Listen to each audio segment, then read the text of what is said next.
Can we get a round of applause for me being on time today? Yes, where is the crowd cheering sound effect? Ah! Because I just set a goal. Goals are set second to second, moment to moment. And I set a goal every day to be on time. And today I hit my mark and I celebrate myself. It's those small wins that are going to get us to those big victories. If we don't learn how to celebrate our small wins, we will not gain the wind. I keep talking about the wind beneath our wings in order to get to those big victories.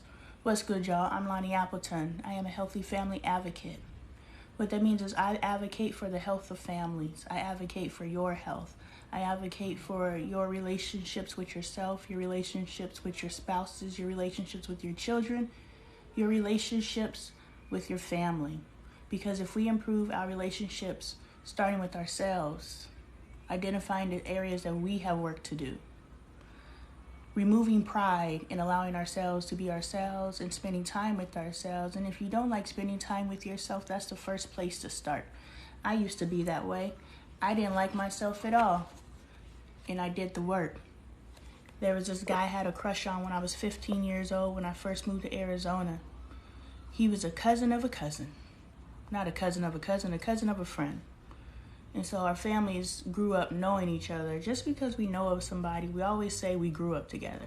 We didn't grow up together. We didn't spend weekends together. I saw you for passing by for a couple hours on Sunday. We didn't sit together and talk to each other in church, nothing.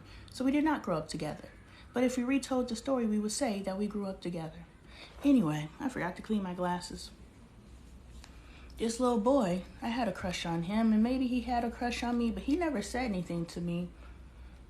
But then when we became adults, he was like, yeah, I liked you. And I was like, yeah, I liked you too. How do we both know that we liked each other, but neither of us tried to pursue anything? I wonder why that is. Why do you like someone, but you never try to pursue anything, especially if you're friends with that person? If you're friends with that person, like a best friend situation, why are you friends with someone? Hey, Tim, why are you friends with someone that you are attracted to, but just because you're friends, you never tell them that you're attracted to them? Hey, Loretta, welcome to the live. I'm Lonnie.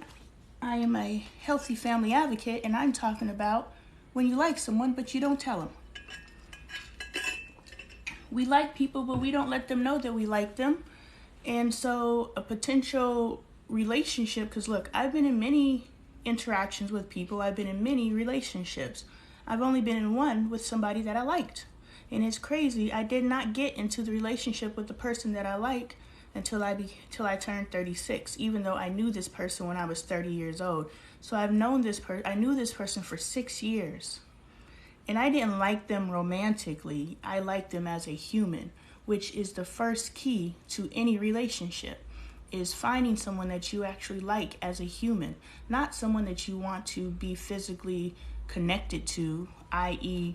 the S word that I can't use here, but someone that you like as a human. That's who you should be looking to couple with.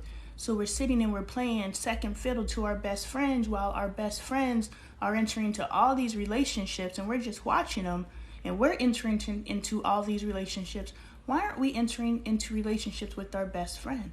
This is someone that we have so many things in common with. That's why they're our best friends. Now I'm talking about the gender that you're attracted to.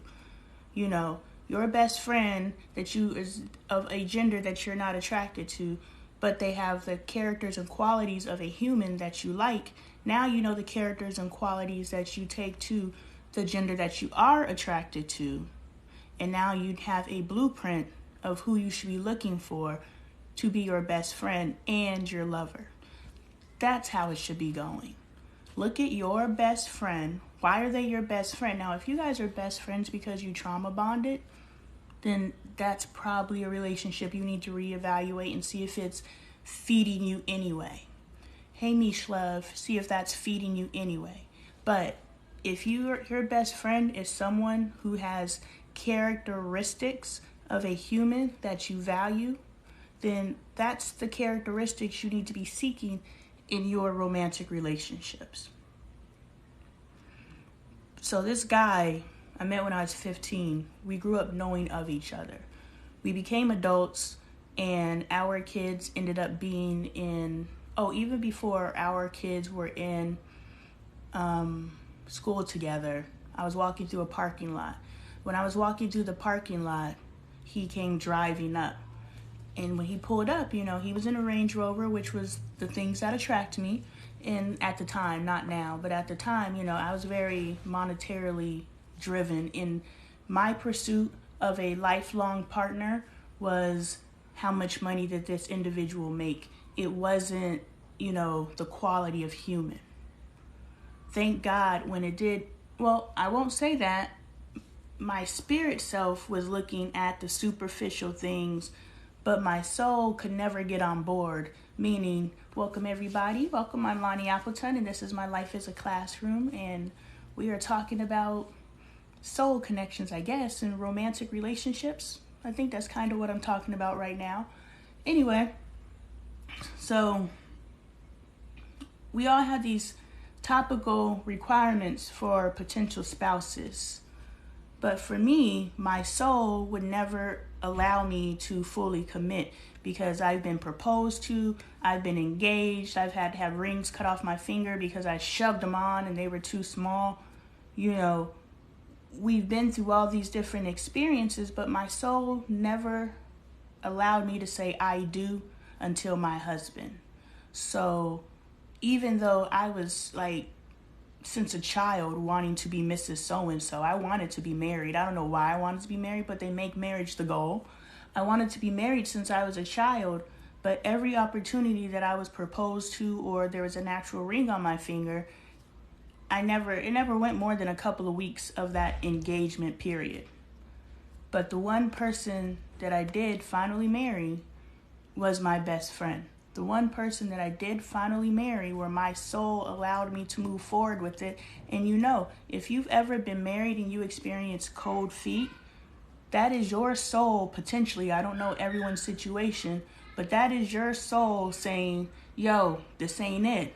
I know it feels good on the surface. I know it looks good on the surface, but this isn't what we're here for. So internally, that this ain't it. But superficially, you're going through it that we've spent so much money on this. People are flying out. Time spent. I've been in this relationship so damn long. This motherfucker better marry me. Whatever the motivating factors are for you to continue pursuing something that internally is telling you stop. But we refuse to stop for some reason. Only you know. But with my husband, I knew from the moment that I decided to be in a relationship with him that this was my relationship. But why did it take me 6 years to find, why did it take me 6 years to find my relationship when my husband was there since 2010?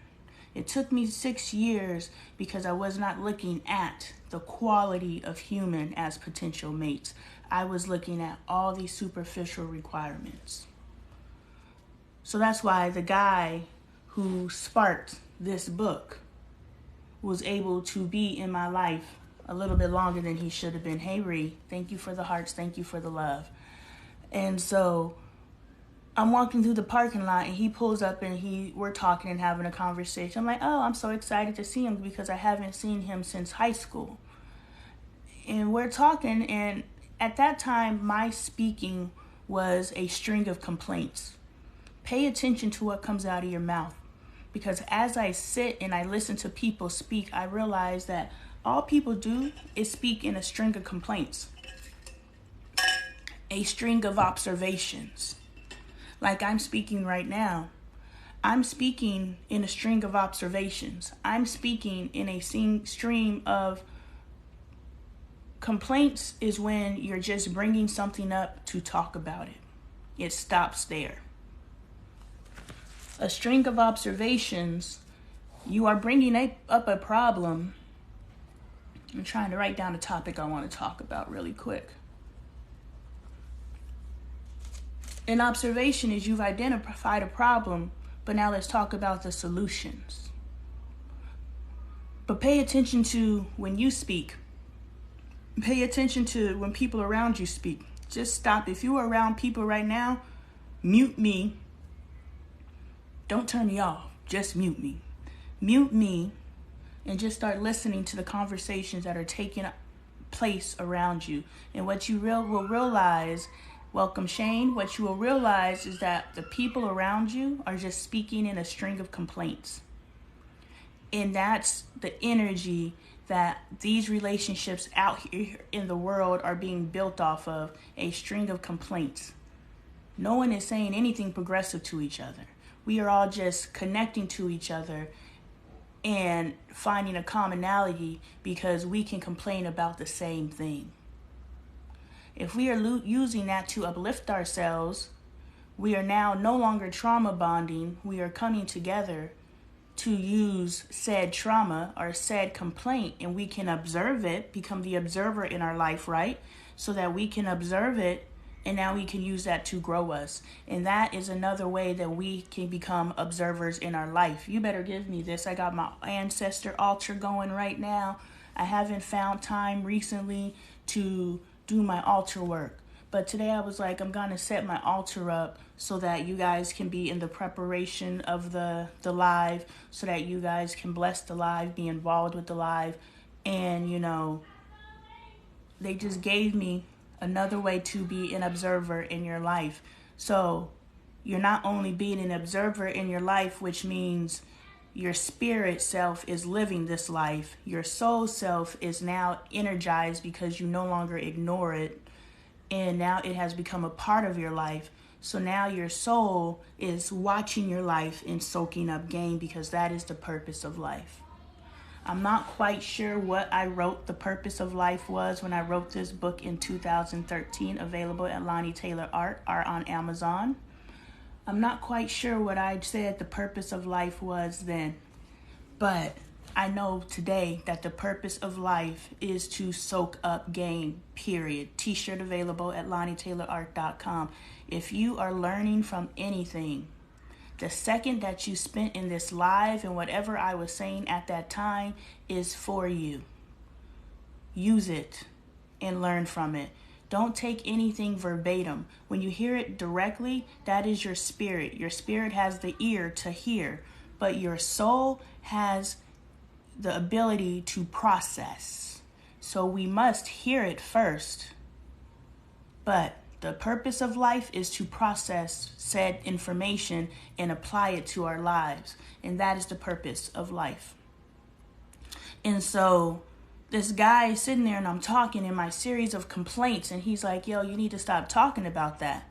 Like when someone says, how are you doing? You automatically start talking about, oh my God, my dog just got gout in his big toe, and, the sun is shining everywhere but over my house, and, my car only has 3 wheels, and, don't even have a donut, just has 3 wheels. It won't even roll. We have all these different series of complaints that we have. I'm trying to share with you, sis, that I got your book, but you hop on and hop off my live so fast that I don't know if I could let you know that I supported you, sis, and I believe in your vision, and thank you for letting me know that you have a book. It is in the network now. So we don't, I was about to say, we don't know ourselves. We don't have self-love. I did not have self-love. Thank you, Trinity, for carrying the conversation. We don't have self-love.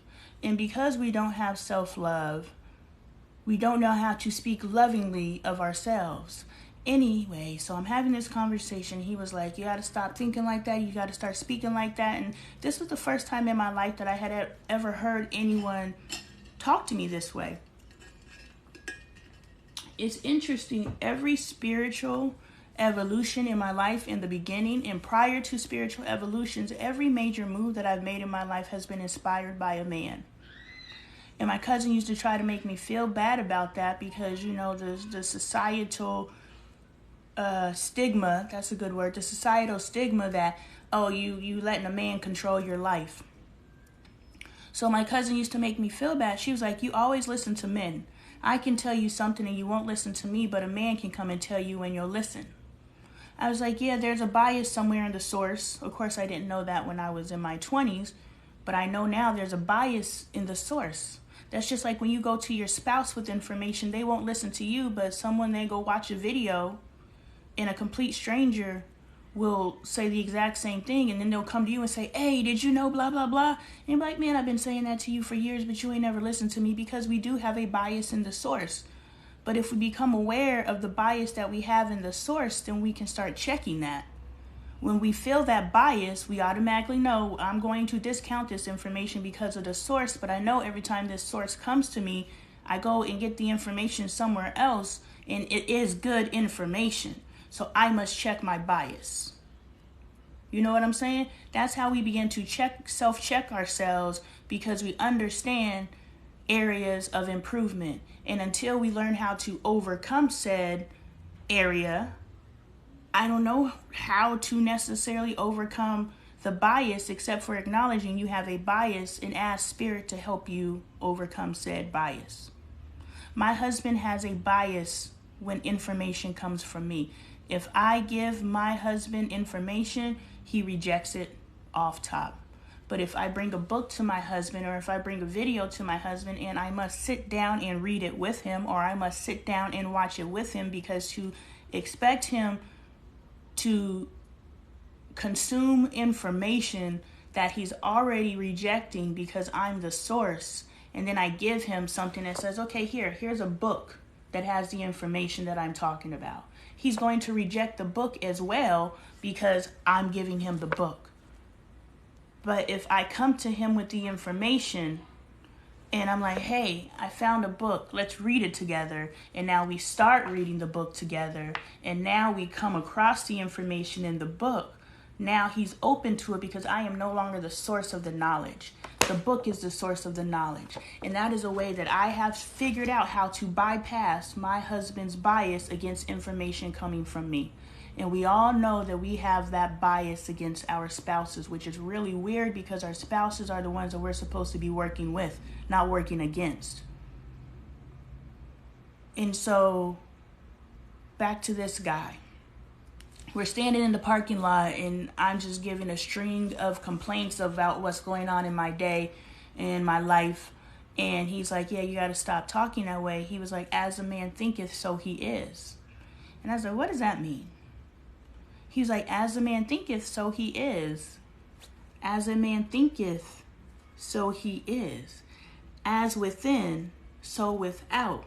If you don't like what's going on, sorry, I pointed outward, inward, I need to point outward. If you don't like what's going on in your outside world, you must check what's going on in your inside world. And if you like what I'm saying, please show the love with the hearts, share the live, and let people know that I'm out here so other people can appreciate the live as well. TikTok lets other people know I'm here because you like the live. TikTok lets other people know I'm here because you share the live, and that's how our network grows. So he would tell me, thank you, Shane. He would tell me, thank you, Shayna. Shayna, I was like, there's a Shane and a Shayna. No, there's a Shayna. I'm sorry, I dropped the A off the end of your name. I apologize. But, he told me, as a man thinketh, so he is. And then later, I just made a connection. Go ahead and preach. That's a word. Thank you so much, friend. What happened was I've had 2 spiritual evolutions in my life that I am aware of. 3, actually. If I sat down and I really evaluated my life, 4. I know 4 spiritual evolutions that I have experienced in my life. I documented this one. I documented this spiritual evolution in this book. Available on Amazon. Make sure the seller is Lonnie Taylor. But what he said to me was, as a man thinketh, so he is. This present spiritual evolution that I'm in right now, someone said to me, as within, so without. That is the exact same thing. 2 people have come to me and said the exact same thing but different. And both times they were in the midst. I won't say that they sparked. He sparked. She sparked. they were very pivotal in my spiritual evolutions. So if you think about times that you have made serious monumental changes within your life, think about what was going on in your life and think about what has been said in your life now. Everything that was said to me in the course of that time frame, I do not recall. But when that man said those 7 words to me, as a man thinketh, so he is, I know it to this day. To this day, I know those words. So it's not about trying to remember every conversation you had in the midst of your spiritual evolution, your physical evolution, your emotional evolution, your deconstruction and reconstruction. I am going through a complete deconstruction and reconstruction. I am becoming a new person. I have become a new person, and now I'm just building onto that person. The deconstruction happened back. The spiritual piece started in June 2022. The physical piece started in February 2023 is where I identify. And I won't say it started. I will say that's when I identified it. It's been happening our whole lives, right? We have been evolving and changing and becoming new beings our entire lives. And if we are not evolving and changing and becoming new beings our entire lives, we are wasting our time. And we are not paying attention to ourselves because we are constantly evolving and changing and becoming new beings. Me showing up on time was me making an effort to become a new being. Every day I am trying to become a new being because I am now intentionally pushing myself forward into new beginnings, new beginnings, new beginnings. Before, life was just offering opportunities for new beginnings, new beginnings, new beginnings. But now I am intentionally, now that I am aware, why do I keep adding and? Stop it. Now that I am aware that this is happening, I can now intentionally make it happen. You know what I'm saying? So when Maya Angelou says, you know better, you do better, I was like, that's kind of right. Just because I have all the knowledge in the world, I have to choose better. If you know better, you choose better, because knowledge is truly power. Power is a verb. I think verbs are action words. Power is an action. So knowledge is power. Knowledge is action. If you have knowledge and you choose to match that knowledge with inactivity, then that is also your choice. So just because you know better, you don't do better. Just you know better. There's a piece of hair that is in my peripheral that's bothering me. I can't see it though, but I see it, you know, on my side. And I was trying to see it in the video. When you choose better, now you're choosing to change your life and you're living intentionally. I am living intentionally because I know better and I am choosing better every second of my life. So he said those words to me and he referred a book to me and I read the book, and the books led me somehow to Tony Robbins, and I started changing my life. And as I changed my life, God said, document it. And so I documented that. I documented it just like I'm documenting through video now. I'm doing video now. I did it in writing before. So those of you who are reading my videos and you're like, are watching my videos and you're like, damn, I wish you'd write a book. I did. I wrote this book. And it's available on my website, LoneeTaylorArt.com, as well as my merch. And it's also available on Amazon. But that was a conversation that, you know, I was speaking in a series of complaints. And that's what we do. We speak in a series of complaints. So just pay attention to that and make sure that we're no longer speaking in a series of complaints.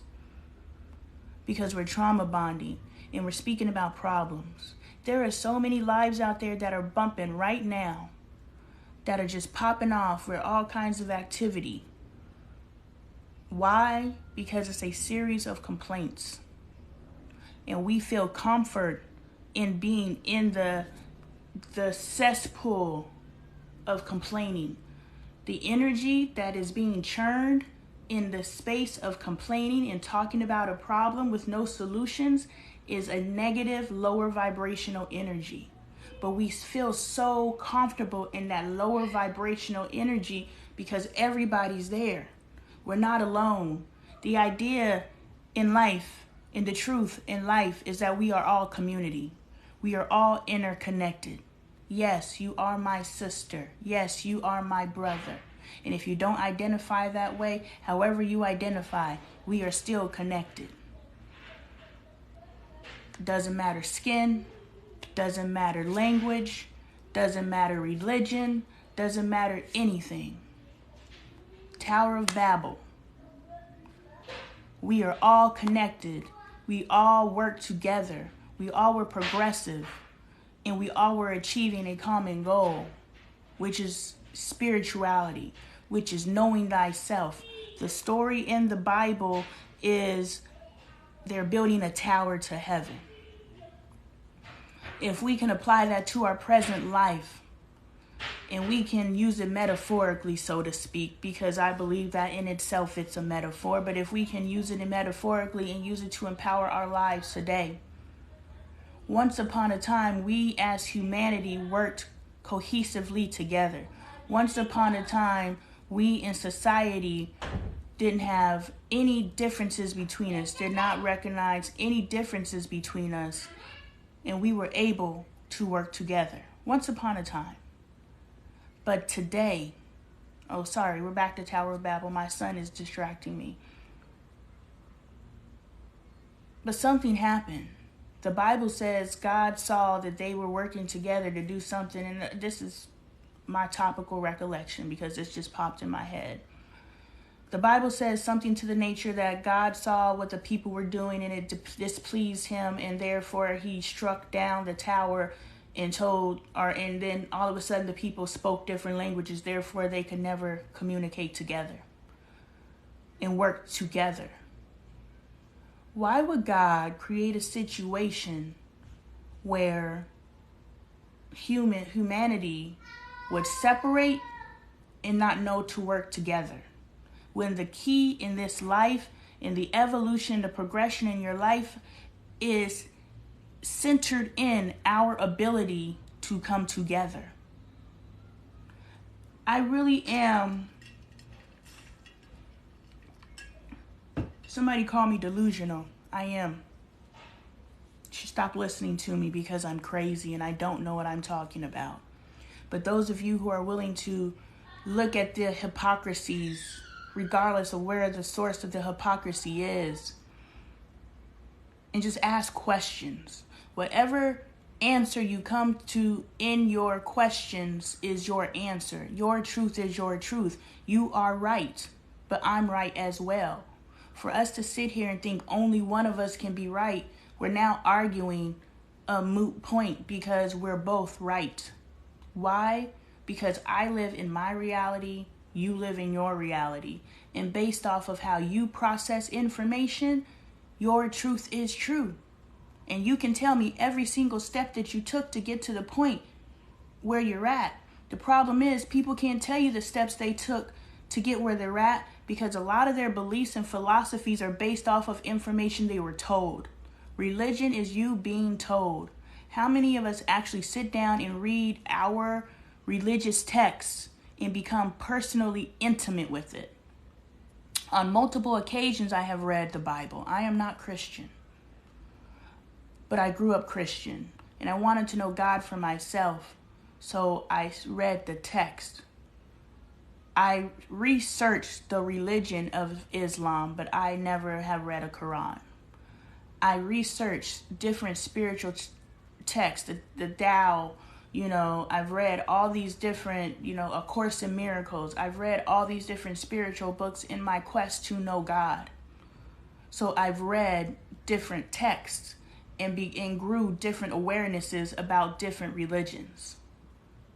But if someone is unable to explain to you why they hold a particular belief, it's because that belief has been fed to them and it's an indoctrination. So they hold that belief deeply. They do. They believe like they believe. They believe like they actually went and got the knowledge for themselves. They believe as if someone didn't feed it to them and that's where it came from. We believe because we believe the source. If our parents tell us something is true, we believe that source because at that time, our friends are the highest authority, not our friends, our parents are our highest authority in our lives. Now, there is a transition that takes place where our friends become the highest authority in our lives and we stop listening to our parents. But at that point, our parents are the highest authority in our lives. And if we know that we are our children's highest authority, we need to make sure that we are feeding them proper knowledge. We are growing them and we are teaching them the whys of the knowledge that we are teaching. So then are transferring so that when someone asks them, why do you believe that? They don't say, because I do. And now you're just fighting pride and ego, but you're still, your children who now grow into adults are able to stand on their knowledge because they know why they believe what they believe. If you want to call me delusional, tell me why you believe I'm delusional. Because I can tell you every single step that I took that came to the space where I'm at. Can you tell me every single step that you took to the place that you're at? Or are you at the place that you're at and you believe what you believe because someone told you to believe it? And then when someone challenges you to think beyond what you were told, your automatic response to that is to shut down, get offended, call names, and disassociate. Hey, Doc. So we have to pay attention if our knowledge source and the things that we believe so deeply in are things that we truly believe in, or has that been fed to us and we are just regurgitating our way through life? Many of us are just regurgitating ourselves through life. And yes, I use a lot of words that aren't typically used in the genre or the nature that they should be used. I could use genre. That's a word I'm using in an area that it's not typically used. When we think about the act of regurgitation, I learned that word when I learned about birds.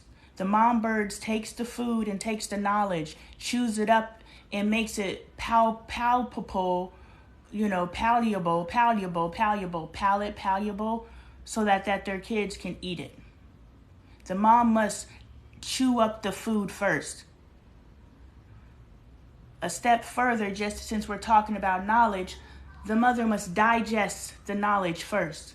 In that digestion, she is able to turn around and tell her children and teach her children or the father.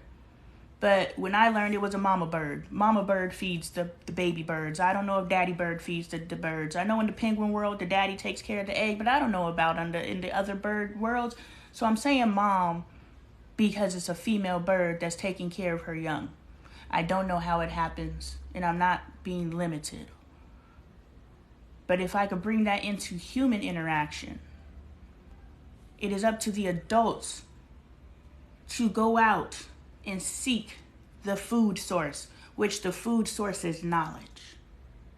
It is up to the adults to continuously attain knowledge so that they can then process it, chew it up, digest it. Digestion is becoming a part of. And you're stripping away the gunk, and that's what we expel as, excrement and urination. And then you take what you can use and you fuel your body. But if this is knowledge, we're taking in information, we're digesting it, we're getting rid of the information that has zero to do with us and it's not feeding us because we only want to store what's feeding us. We don't want to store fat. We want to take in lean information, which means we are filtering through the bull crap. We are no longer sitting and consuming swine. And look, it's okay to get the swine every now and then. I will hop my ass on the shade room when I want to decompress and shoot. But even when I'm on the shade room, instead of being entertained by other people's lives, I'm on the shade room looking for lessons with Lonnie so I could go bring that information back and we can talk about it. So even when I go and feast on swine, I am there because I am taking in that information. I am digesting it. I am expelling the crap. And I am keeping the nutrition. Because there's got to be something nutritious about a goddamn swine. It kept our ancestors alive, so there had to have been something. We can pull something from something. Everything is a teachable moment. I have sat on these lives and I have talked from the perspective of The value of a pen. I have said on this live and I have talked from the perspective of the value of a shoe. An old shoe versus a new shoe. There's lessons and learning everywhere. And so it is our job, just like the mother bird, to go and find knowledge and go and find nourishment for our kids. But we have to experience it first so that we can now teach our children. And if you're not doing that, you are not transferring to your child. You're not transferring everything you can. I was going to say the right thing to your child, but you are not transferring everything you can to your child, which is all this 18-year classroom is. Transfer, transfer, transfer. Welcome back, smiley face, or sad. I can't tell what that face is doing, but welcome back. But yeah, I'm not sure why I got on that. Somebody said in my comment section that I am blaming black women for the plight of the community. I'm not sure what I said in the video, but I oftentimes call black women to the carpet. Why do I call black women to the carpet? Because I'm the first black woman that I call to the carpet. How can I call myself and not see the identifying factors within myself that can identify with other people? Because we are collective, we have things in common, and in that commonality, yes, I wanted to get to the Tower of Babel. I'll write that down because I still wanted to make that point, because that shit is hypocritical. It's just Tower of Babel. That thing, like, why would God want us not to be able to communicate? That just don't make sense. We are better together. When we can live collectively together and get along, that's just best. Why would our God not want us to be able to communicate? Because we can work together and figure some stuff out? They literally were building a tower to heaven. They were building a tower to heaven. They wanted to know God. They wanted to see God. They wanted to commune with God. They wanted to walk up to him and say, "What's up, homie?" You know, they wanted to dap God up. And he was like, "No, that's not how this works. So I'm about to, blast y'all. Now y'all can't work together at all." That just don't seem right. That just seems a step too far to me. Because if we know that we're here to be community, we know that we are the collective, and we know that we are stronger together, why would the individual or the being or the entity that created us not want us to work together? Again, I believe that somewhere is a metaphor for spiritual enlightening. The people came together and realized their power and their divinity, and they used that power and that divinity to become more powerful, more divine, more aware, more into their power. I have a superpower. I recognized it last night. No, I've known I've had a superpower, but I learned how to use it yesterday. I hopped into my group chat with my friends, and I realized last night I don't really know these people. We don't really know anybody. Why do people ever get on the news and be like, "Oh my God, we've been neighbors for 10 years. I can't believe they did this." You've been neighbors. That's it. You were neighbors for 10 years. You might have said hi to them like 5 times in 10 years, but you're on the news talking about, "I can't believe Bob did it. We've been neighbors for 10 years. You are assuming Bob is doing what you're doing in your house. We don't know what the hell Bob is doing in his house. Hey, Coco. We don't know what Bob is doing in his house. We don't know what our friends are doing. We don't know each other. The only people that we know are the people that we live with. And even with the people that we live with, we really don't know them. I don't know what my husband thinks. I don't know what he does when he leaves this house. There are people who are literally married to cereal boxers and rapists who don't know. They don't know. We don't know each other. So if I don't know who I'm married to, if there is a possibility that I don't know who I'm married to, is there a possibility that we don't know our friends? Just maybe a possibility. And so I'm in my little chat last night, and I was like, I'm going to tell my friends about themselves. And no, I'm not going to tell them about themselves in the respect that, and you No, I was like, I'm going to tell you how to better live your life. Last night, I tapped into my superpower. And no, I'm not telling them how to this. I don't have the language. I don't have the language to effectively saying this. So I'm going to use the language that I have. And if you choose to get caught up on the language, that is your choice. That is your limitation. That is not mine. But I will put a disclaimer in place that says, hey, I don't have the language to say what I'm about to say, but I'm still going to say it because it's value add. And I told my friends, I was just like, these are the things that are holding you back. If you overcome these things, you're going to feel so much better in life. And I started reading them, and I started giving them a reading, but I gave them a reading. We go into psychics, and I'm not a psychic. I am an intuitive, and I'm a knower. I just know things. And if you sit in conversation long enough, I will start repeating you back to you, and I will start telling you about you, and I will start answering questions that you're thinking in your head because I'm telepathic. I don't know how to use my telepathy, but I know that I read people's minds because people all the time tell me, damn, you answering questions I've never asked. I was like, yeah, because I'm reading your mind. When I lived with my mom, there's three. It was me, my mom, and Bailey, and Angel, but Angel's a baby. Me, my mom, and Bailey. 3 telepaths, 3 intuitives, 3 highly spiritual beings living in a house. And mind you, Bailey was only in the 3rd grade. These are innate abilities that are in the women and the humans in my family. I say women because this comes from my mom's side, which is a family full of women. Boys are sporadic. Our males are sporadic. But the women in my family are highly intuitive and highly sensitive, and I have that gift. And when I lived with my mom came up to me one day and she was like, you know what? You read my mind. I was like, yeah. And you read mine. And I was like, I bet you Bailey reads your mind too. And she was like, yeah. I was like, yeah, because we're telepathic. I don't know how to use this gift, but I know that I have this gift. It's okay to have gifts that you don't know how to use. But if you know that you have the gift, that gives you access to it. Thank you for the hearts and the love. That lets the community know that I'm out here. That also makes me feel good about what I'm doing. But I understand and I receive that some of you are just listening. So I receive that as well. So those of you who have it in you to like, but you don't know that you can like, just double tap the screen. Thank you for double tapping the screen. A lot of us don't know how to use social media.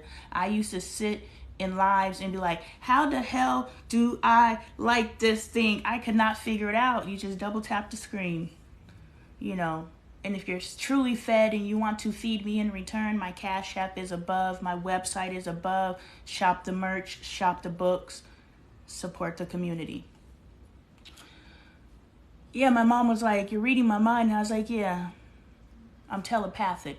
I got it from you, Mom. Thanks. That's one thing you did give me. I love, if we stop getting hurt in the physical world of who our parents are, and we know that we chose their soul. We didn't necessarily choose their spirit. I needed my mom's soul. I needed my mom's DNA. I needed her to pass her intuition down to me so that I can now sit here at 42 years old in 2023 and have these conversations with you. This gift that I hold came from my mother, so why would I ever resent my mother? Because my mom gave me the highest gift.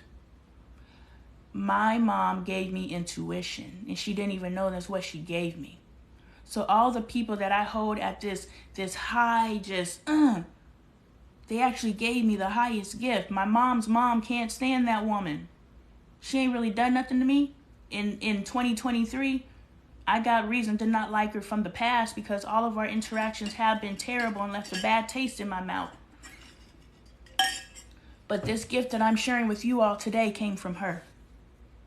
So how can I really be mad at that woman? I need to give thanks. Thank you. Hey, Meta, how you doing, friend?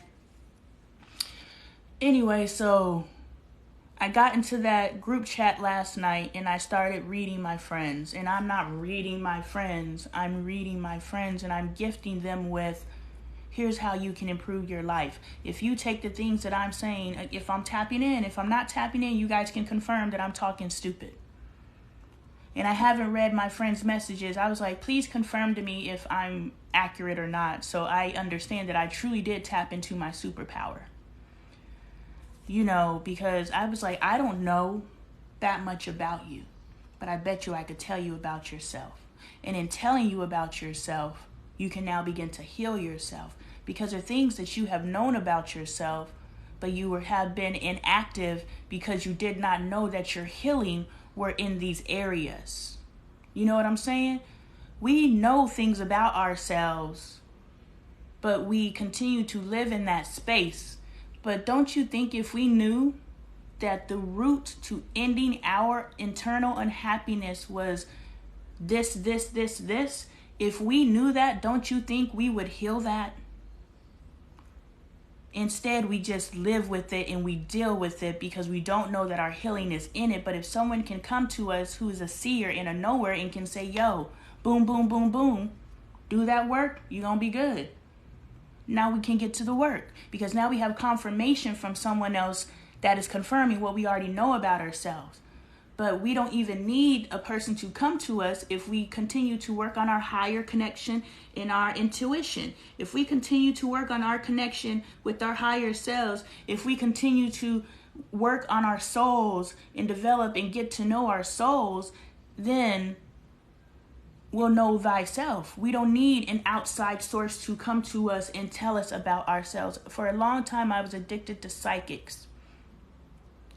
I started dabbling in psychics because it was a form of me tapping into my own intuition. I saw someone using a gift that I know that I possess, but I don't know how to use it. So I went to people who presented as knowing how to use their gifts, and I ran into a couple people that have taught me. Blew your mind, Coco, huh? I must have said something in there. Or you're just shocked that I've gone to psychics. That can't be mind-blowing. And so I'm going to these psychics and they're using their gifts. And the crazy thing is, how my gift is, we have to talk. We have to talk. We have to engage. I don't sit in front of you and just start talking and, look at some cards. I can. Cards are a tool. Cards are a way. Shells are a tool. All these different things. We have to tap into that divinity. I have found a way to tap into divinity without any tools. I told you you're just me younger. I know that sounds crazy, but you are just me younger. And that's just us living parallel lives. We're different people. I'm not that disillusioned. At a point, I was just like, I think, this is a different version of me in a different timeline. I am now to the point where I am just attracting people in who have been on the same path as I am on. You are me. I am you. Therefore, I can help you and you can help me. Because there's things that I didn't pick up on when I was where you're at.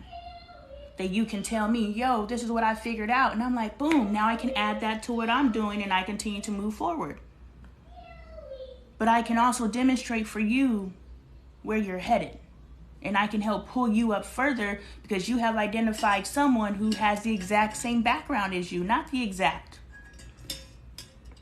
But let me tell you how we're the collective. This is how the Tower of Babel, working together, understanding each other. You can look at me and you can see yourself. And you can see that I'm doing things that you haven't done.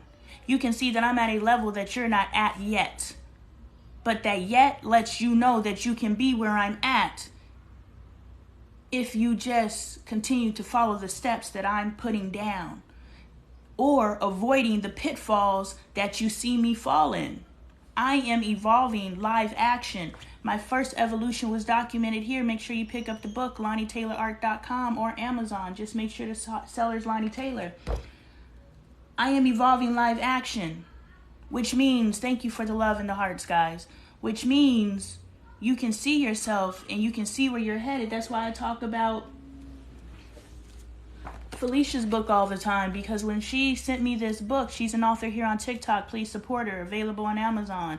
The Nudge. There's your author. When she sent me this book, I was able to watch her journey.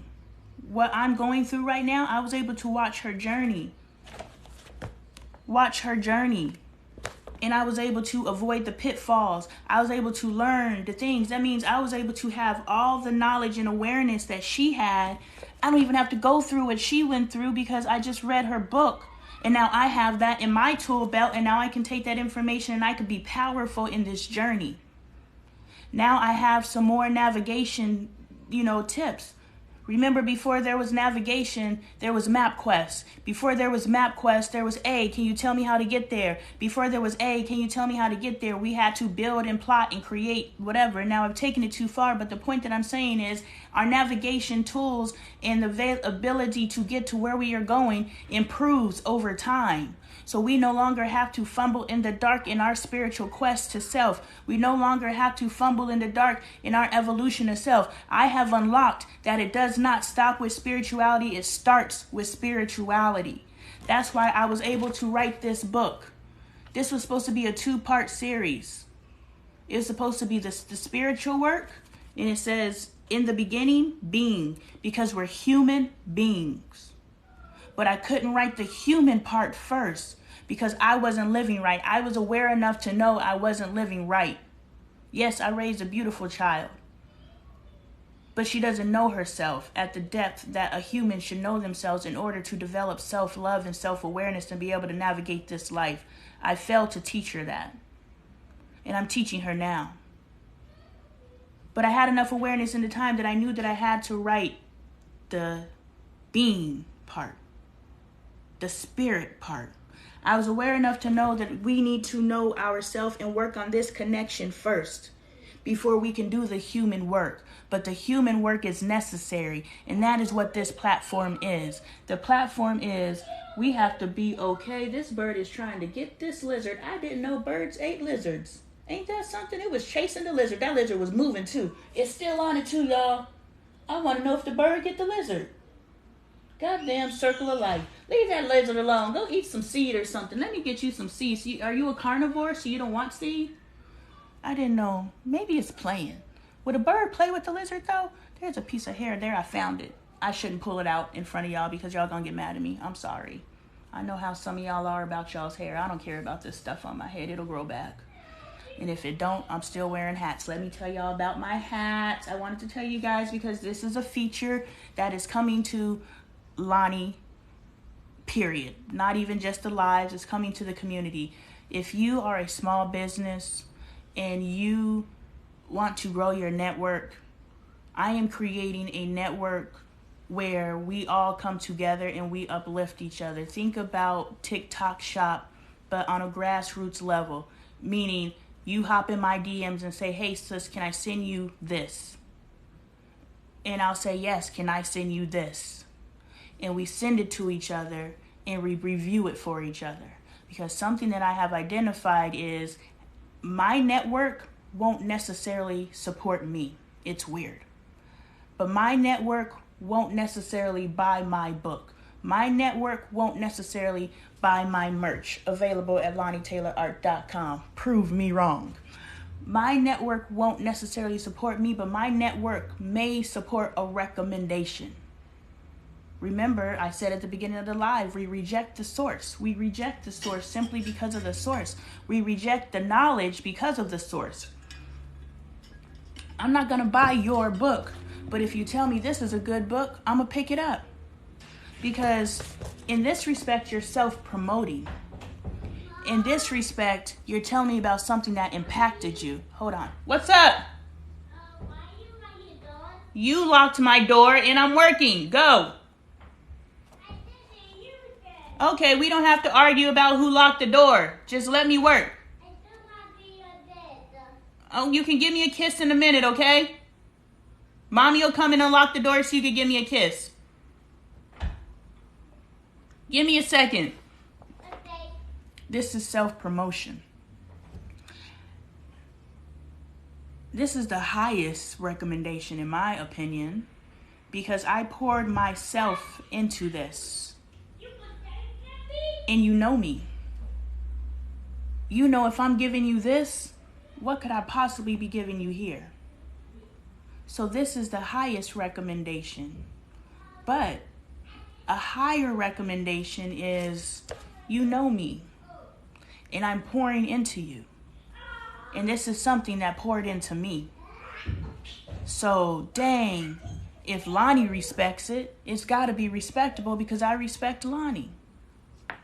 So I don't know. I'm really going to continue to try to figure out why we listen to recommendations versus, hey, will you support me? No, but I'll support somebody else that you recommend. I'm going to get into the mentality of that because it's baffling to me, but it's really a phenomenon.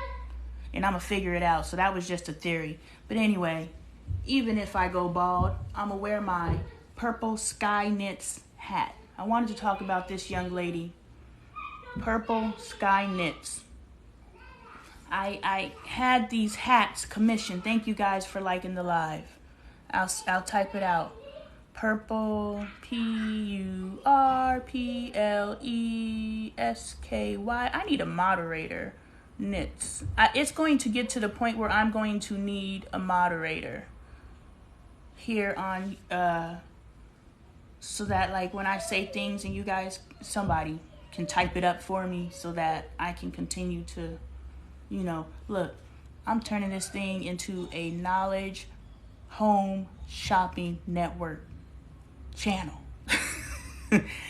I am going to be selling y'all stuff, but I'm sharing knowledge while I'm doing it. Because I'm about to teach you about this hat real quick. When I told you there's a lesson in everything, let me turn this hat into a lesson. And this is just off the cuff. This is freestyling. I realize that I'm a fucking sideshow. And you could just sit and watch it and just be like, this shit is crazy. Because of the way that my mind works. I'm really coming into the space of knowing who the fuck I am. My phone is acting silly. I'm in and out, but I'm here. And I love it, Doc. I seen you pop back in. These hats. When I started, I don't like my hair. And this is how I'm going to use this selling opportunity to tell you about a teachable moment. Not tell you about it, to turn it into a teachable moment. I don't like my hair. I'm learning to be in a space with my hair. And someone said in my comments when I was talking about my hair, self-love is loving your hair. Because your hair is you. If you hate your hair, that is an extension or a byproduct of you hating yourself. Because remember, the work that I tell you to do in this book, available on Amazon, is write down all the things that you don't like about yourself. Accept the things that you cannot change and get to work of the things that you can change. I failed to write my hair on my list. Because that is something that I don't like about myself. Okay, can you change your hair? What don't you like about your hair? Let's do this work live action right now. What don't you like about your hair, Lonnie? I don't like that I don't know how to comb it and style it. I don't mind the texture. I don't mind the curliness. I don't mind any of those things. Though the curliness does bother me because I can't style it. I don't know how to work with it.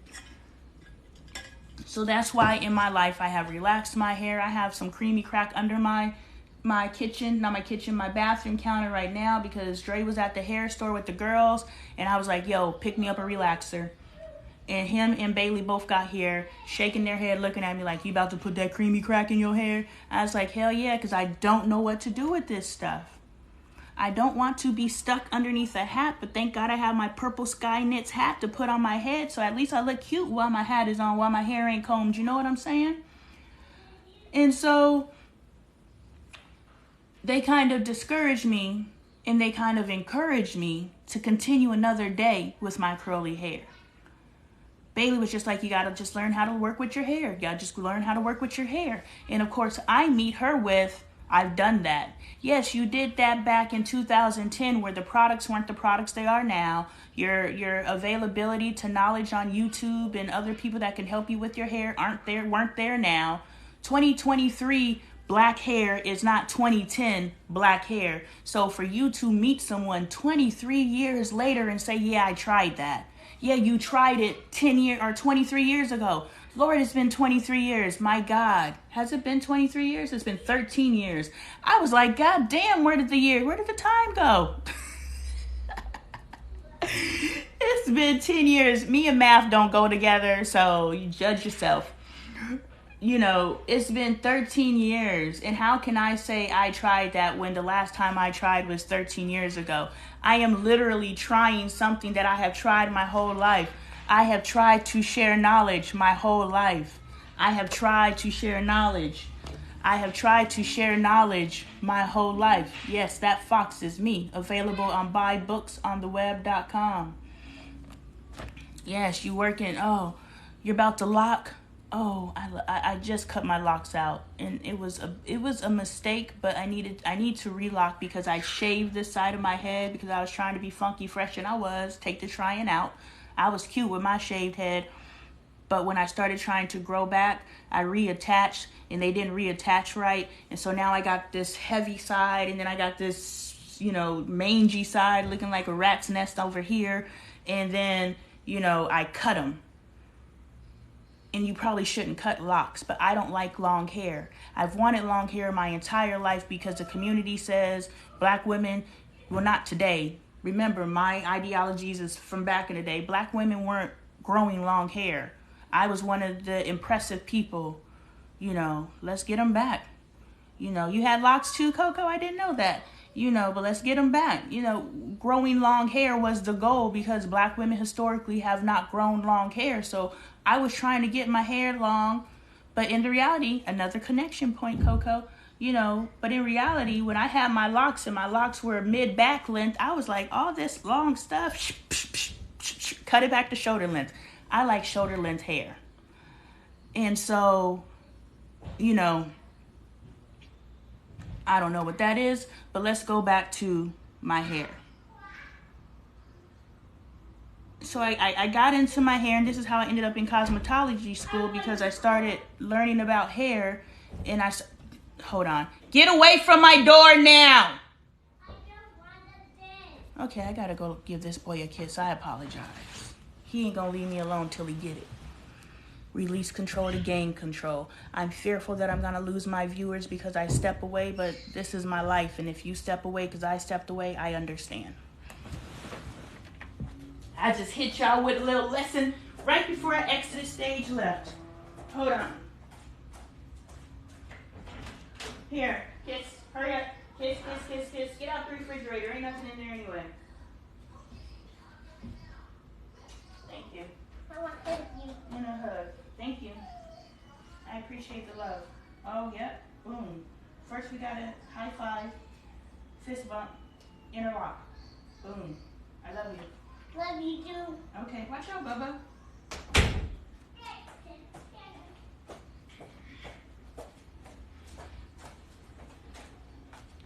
Y'all, I kicked the shit out of the wall yesterday. I was playing VR. Thank you. I was playing VR, and I kicked the shit out of the wall. I didn't break my toes, but when I tell you, hey, Carby, when I tell you my foot is swollen because I kicked the wall, it was karma. It was also good content. I'm going to tell you all the different ways. One, my mind kept telling me to stop recording. But my spirit self was like, nah, don't stop recording. Keep recording. I just kept doing what I was doing. I wouldn't stop.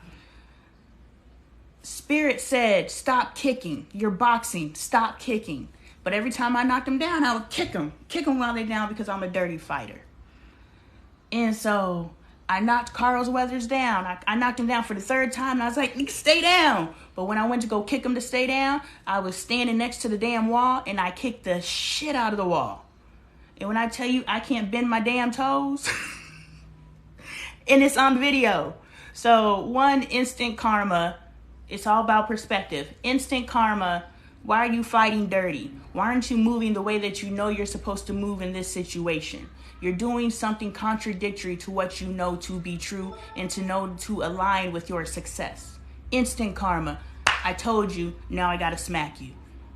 Kick the wall. Told you to stop kicking. That's the I told you so, right? And people who believe, oh, welcome back, Simply Beauty. You didn't hit my DMs. We supposed to be exchanging. I'm gonna have to find you because I'm serious. It's all about, so maybe karma is the I told you so way of looking at life, because all karma is you getting back a punishment, so to speak, or a consequence, so to speak, for an action you probably shouldn't have been taking.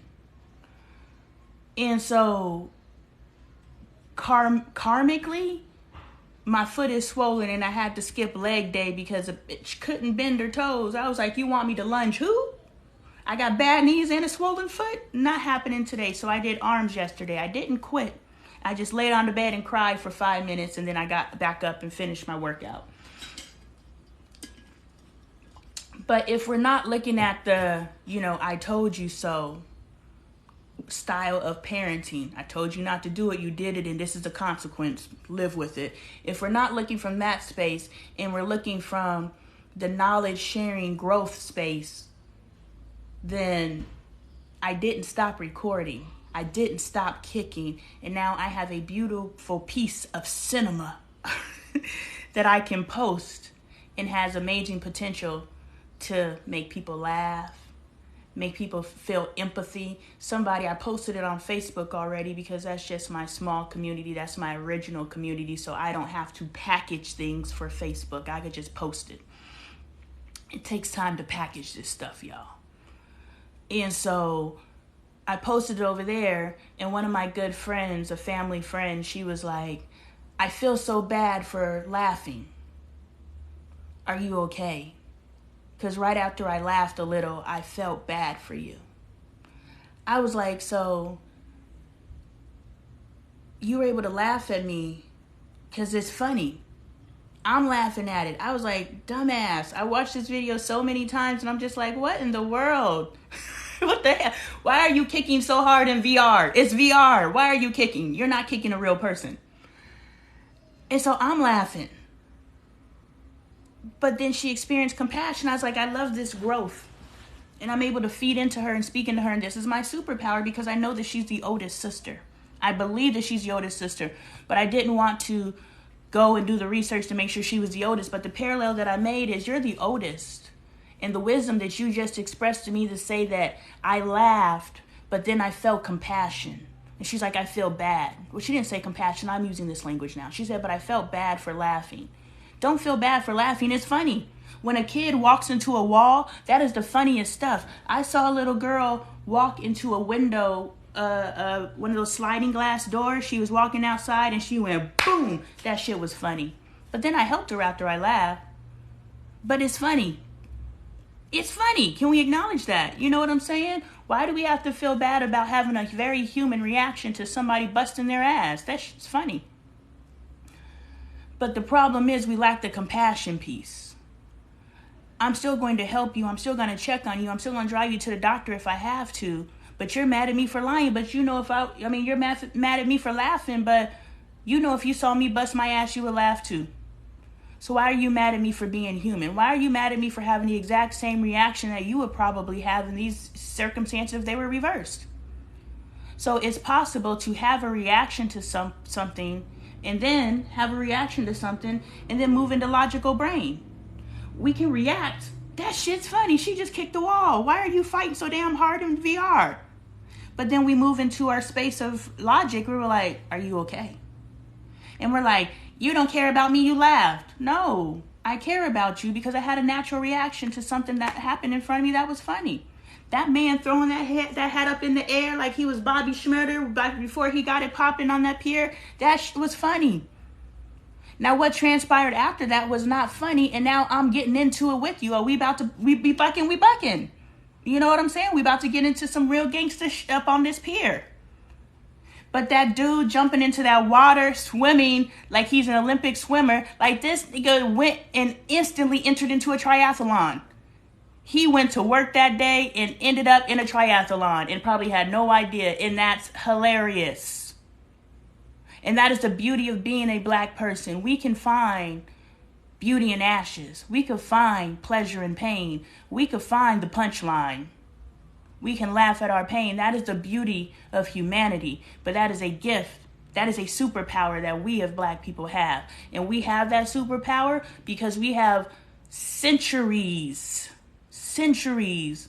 of being in pain and having to find beauty in that pain. Having to figure out how to work around the repression and oppression and everything that's meant to tear us down. We had to find the silver lining.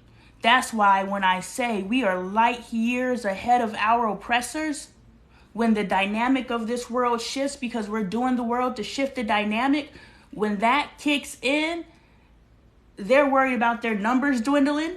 Like, I was scrolling my little situation, and somebody posted an audio of Biden talking about in year 30, blah, blah, blah, the white population is going to be the minority, blah, blah, blah.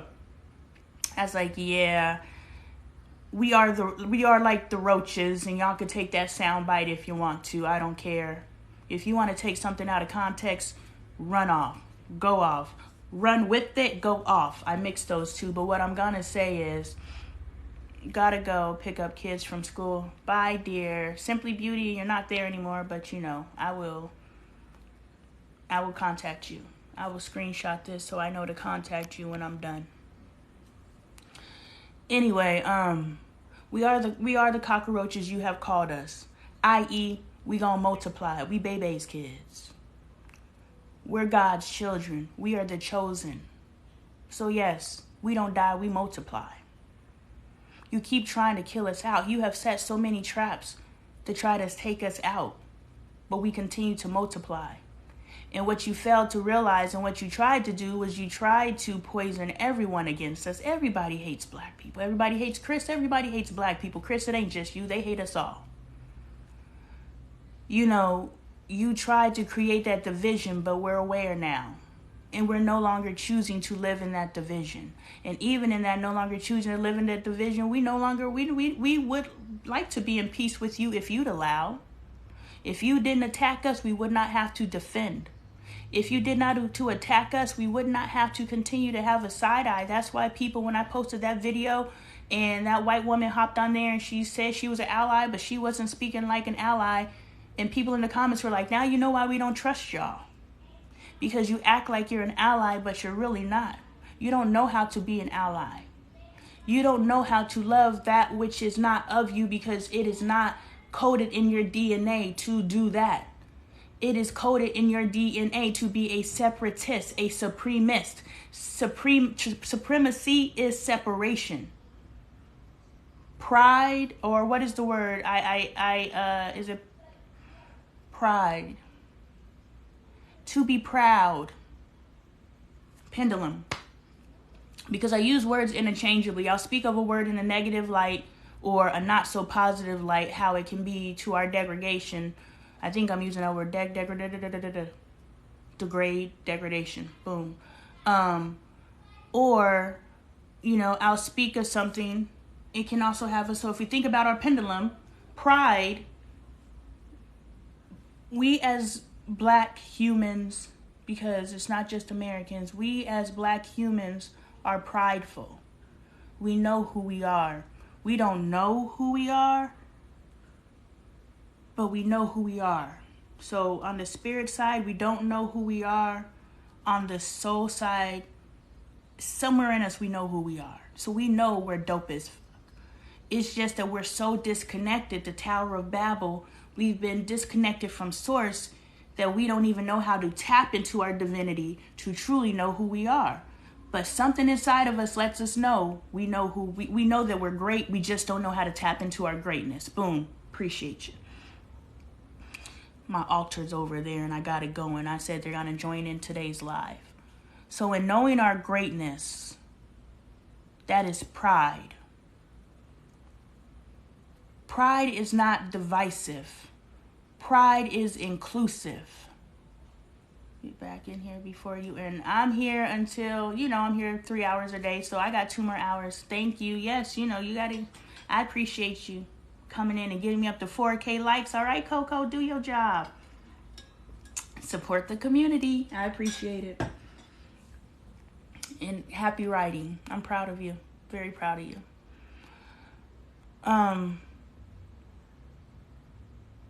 So Biden was saying supremacy and pride. Black humans are proud. White humans have supremacy. I know what my pride of you means to you, because I know what your pride of me means to me. So I know. I am finally to the place in my life where I don't take people saying I appreciate you for granted. And when I say I appreciate you to other people, I want to impress upon them that I truly do appreciate you. Okay, here I come. I truly do appreciate you, so I do know. Because I'm no longer taking people who are taking the moments to say thank you for granted. So yes. So if we think about pride and supremacy, supremacy is individualistic. Pride is the collective. In our pride, we can uplift ourselves and we can know who we are, but we are not saying in order for me to be who I am, that takes away from who you are. No, that doesn't take away from who you are. In order for me to know who I am, you can know who you are too. We can stand together. We can be strong and grow and evolve and rise together. Supremacy is singular. Supremacy is me. And that's y'all's problem. So when Joe Biden was sitting there and he was just like, and I don't know how valid this audio is, because in 2023, stop it. In 2023, this AI stuff, you could get somebody's voice to say anything. But, he was saying in year 30, blah, blah, blah, the white population is going to be the minority. Why is that so alarming to you? Why is that even a concern? Because you've tried what? You specifically too, because I know a little bit about your policies, but you've tried what? To repress, oppress, and to eliminate the black population, but it has not worked out because we cannot be eliminated. We baby's kids. We God's chosen ones. We don't die, we multiply. So you don't get to try to take us out. In trying to take us out in that individualistic, supremacist way, you are taking yourself out. And if we can look at history, if you can learn from your own freaking history, you have tried for hundreds and hundreds and hundreds of years to bring us over, benefit from us, benefit from our labor, benefit from our women. You have always benefited from our women, benefited from our men. You have always benefited from our men, benefit from our children. You have always benefited from our talents. You have always benefited from us, always. And in that benefit, you're still trying to eliminate us. But you ain't got rid of us yet. And by year 30, 20, 30, whatever, we will outnumber you. So you better learn how to work with us instead of trying to eliminate us, because that don't work. You better try to learn how to work with us, because through us, we will save this world. You have ran this world into the shit show it is right now. You want to save this world, you better learn how to work with us. And that's all I'm going to say about that. So I hated my hair. And I had locks. I was like, you know what? I'm done combing my hair. I'm done wearing braids. I'm done wearing weaves and wigs. I never really wore weaves and wigs since my 20s, but I'm done wearing braids, and I'm done with just putting my hair up in a ponytail. I'm done with it. I'm tired of combing and yaking and ranking, and I'm tired of it. And so I locked my hair. But how can I hate my hair? Another point, how can I hate my hair when my hair led me to my husband? On my quest to try to figure out my natural hair, I enrolled in cosmetology school because I wanted to teach. I'm a teacher. I wanted to teach people about hair. And this was back in 2010, where there were a bunch of gurus about hair. Not my daughter. See? I'm not even going to talk about her because I don't like her no more. I ain't going to promote her in no way. Anyway, I started learning about hair. And it's crazy. There was this is Black Planet. This is how long ago this was, if you guys even know what that is. There was Black Planet. There was this chick that I saw on Black Planet, and her hair was down her back. And at that point, I have never seen a black woman with hair down her back. And of course, what's the first question I asked? Is your hair real? And it wasn't just her hair. She was in one of those, Weight Watchers commercials. She wasn't in the commercial, but if you remember those Weight Watchers commercials where they stand in their old clothes, she was standing in her two big pants, and she was like half her size. And I was like, how the hell did you lose all of that weight And is that your real hair? That's how I connected with this chick on Black Planet. And we started talking, and I've always been this person. I've always made friends online now that I think about it. So yes, when I say that you guys are my friends and you were like, no, we're associates, and I'm like, okay, we're associates because that's your truth, and I agree. And I've tried to rationalize, because the source that told me the friends and friend, like, you know, the association, I respect her. I respect Miss Barbara. So when Barbara said, no, those are associates, I was like, okay, let me work on this. Let me sit on this. Let me see how I can receive your truth and readjust what I'm saying here. Hey, friend, see? Boom. Brand new. And so when I say friend, I mean it. Because all the way back to Black Planet, there was this chick who lived in New Orleans who had on the 2 big pants with the Weight Watcher situation going, and her hair was down her back, and I said, yo, is your hair real? And she started teaching me about growing my hair on the internet. I had a need, she fulfilled it. She was feeding into my soul. That's friendship behavior. She was a friend. And let me tell you how she became a friend, because this was in 2005 when Katrina hit. I found her right before Katrina.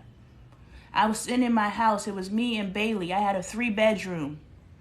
And when Katrina hit, I messaged her on Black Planet. I was like, yo, if you're displaced, you need a place to live, you could come stay with me. This chick that I met, this is crazy, but this is what I did. This chick that I met on the internet, because this was before catfishing. I've just always been a trusting person. I have always trusted. I have been in the midst of our apist. I have been in the midst of illers. I have been in the midst of all these people. Bad people that you avoid, and they never did anything to me. And so I live my life knowing that what's going to happen was going to happen. When I got R8, I was actually gang R8.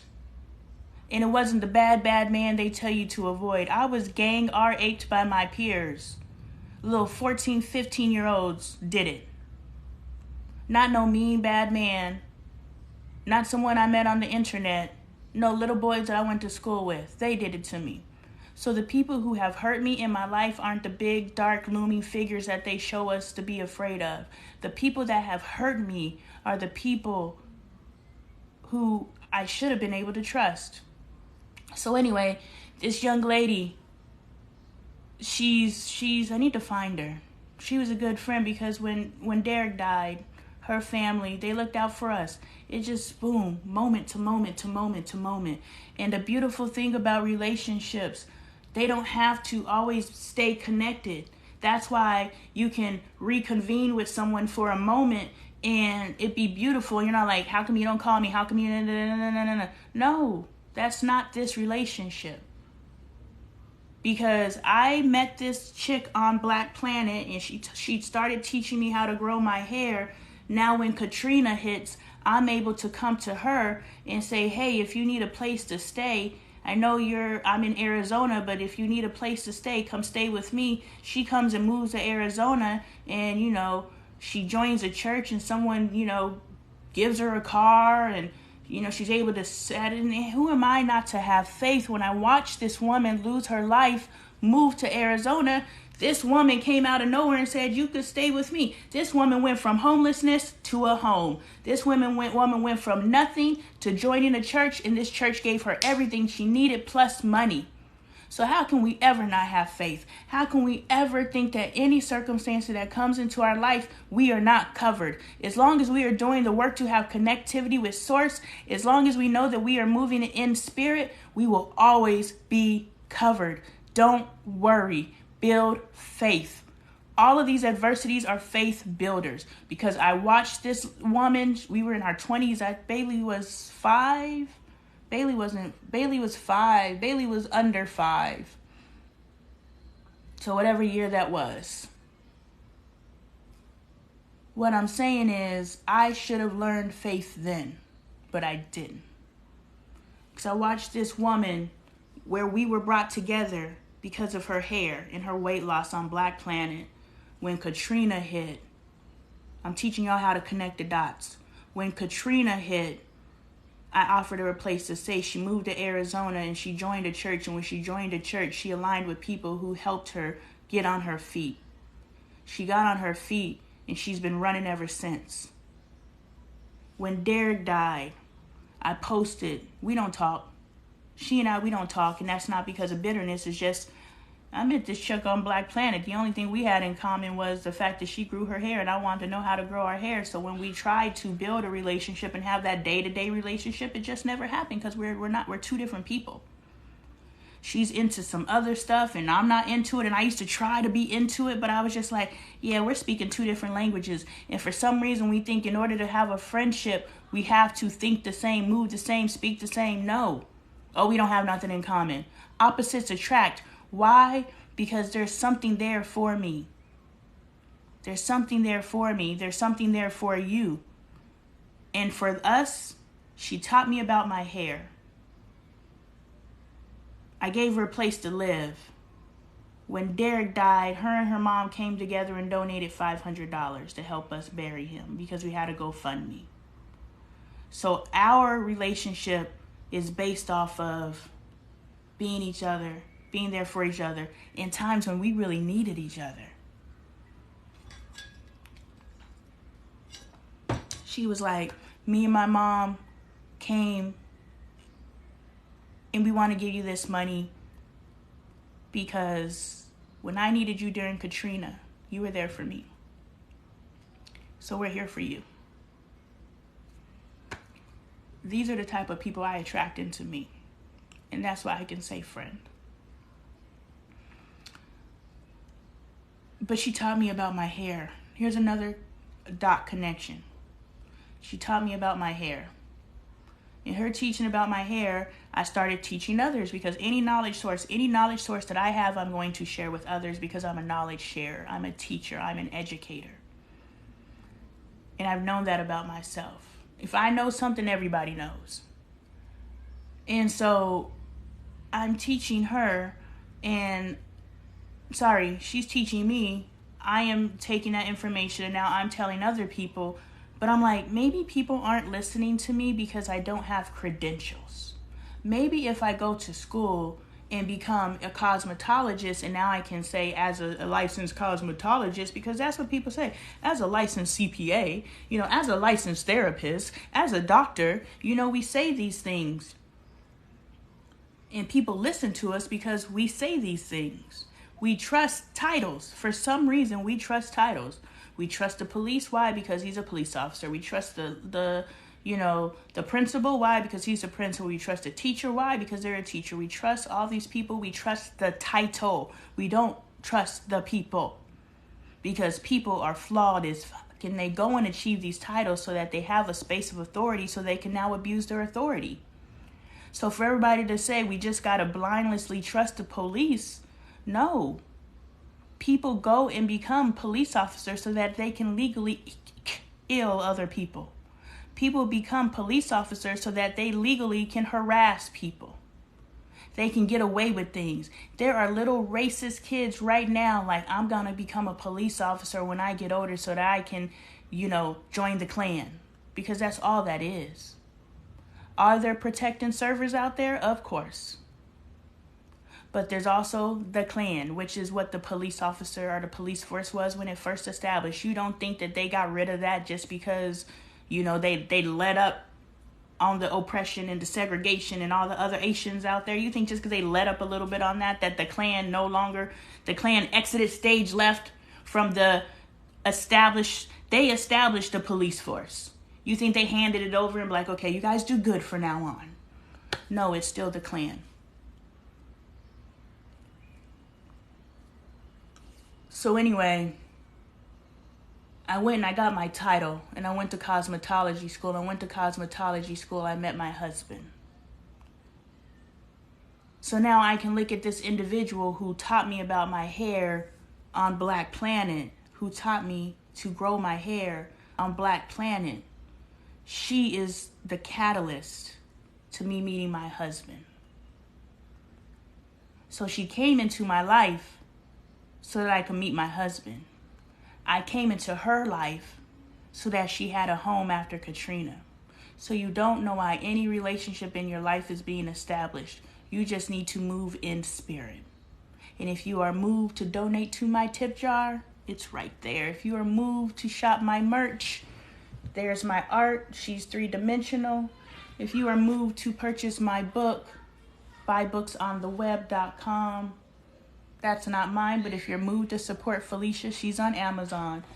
If you are moved to do something, you must move in spirit, because you don't know why you are being moved. And when you're being moved, thank you for the love. Thank you for the likes. That lets the community know that I'm out here. TikTok pushes the information out to people when people like it. When you are moved to do something and you choose to disobey, you don't know what you are cutting yourself off from. You don't know. If I would have known when I saw that chick on Black Planet with the long hair and the big pants, and if I would have known she would have led me to my soulmate, I would have intentionally talked to her. Intention, intent, intuition, purpose, purposefully. I tried to make a connection. I was looking at the root word and the in and all those different things. I couldn't make the connection, but it all makes sense to me. If we knew the things that we were doing, the things that we are inspired to do, the things that our soul is telling us to do, our spirit, our physical incarnation, our current incarnation, those of you who are unfamiliar, we are duality. Our present incarnation, Lonnie, how are you?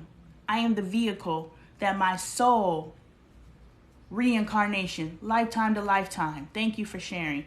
Lifetime to lifetime. Ednetta, how are you? So we are duality. The thing is, we just beef up our spirit and we ignore our soul. But if we start paying attention to our soul can start doing the driving instead of us bumping our head, because our spirit don't know nothing. This is our first lifetime. We don't know what the hell is going on. But our soul does if we listened. Our soul could guide us. Our soul could avoid pitfalls. Our soul can actually bring us into blessed spaces that we're supposed to be in. My soul led me to Black Planet. I've never been big on social media. I have always been, hey, Jess, thank you so much. I love you back, and thank you. I am here to inspire. I am here to encourage others to boss the fuck up in their lives. So I'm so happy that I'm doing that for you. And I'm so happy that you now have encouraged me to continue to boss up in my life by letting me know. Thank you. So I'm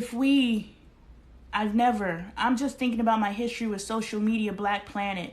I never was ever on there just enjoying stuff. I was always trying to figure out how to make Black Planet work for me.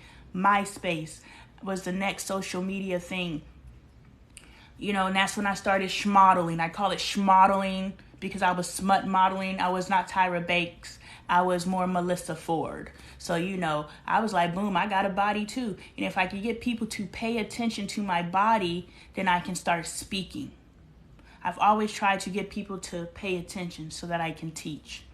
So I'm taking all these pictures and I'm modeling and I'm doing, promotional work for these clubs and all these different things. I was dancing, y'all. I cannot dance. Can you imagine me up there trying to dance? Oh, it was terrible. But I was doing my thing. It goes a long way to be pretty. It goes a long way. It goes a long way to have something that is socially acceptable. Something that is socially acceptable that people attach to. My fiance and I went from homeless to owners in a year. Boss the fuck up. Yes, that is beautiful. And the same energy that you use to create that, what else can you create? Tap into that power in other areas of your life. You know you're powerful because you did that. If you can do that, whatever else can you do? What else can you do? Possibilities are endless. And you two came together and created that magic. What other magic can you two come together and create? I'm very proud of you.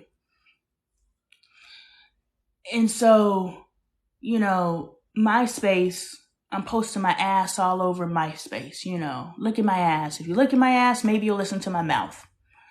I wrote a book.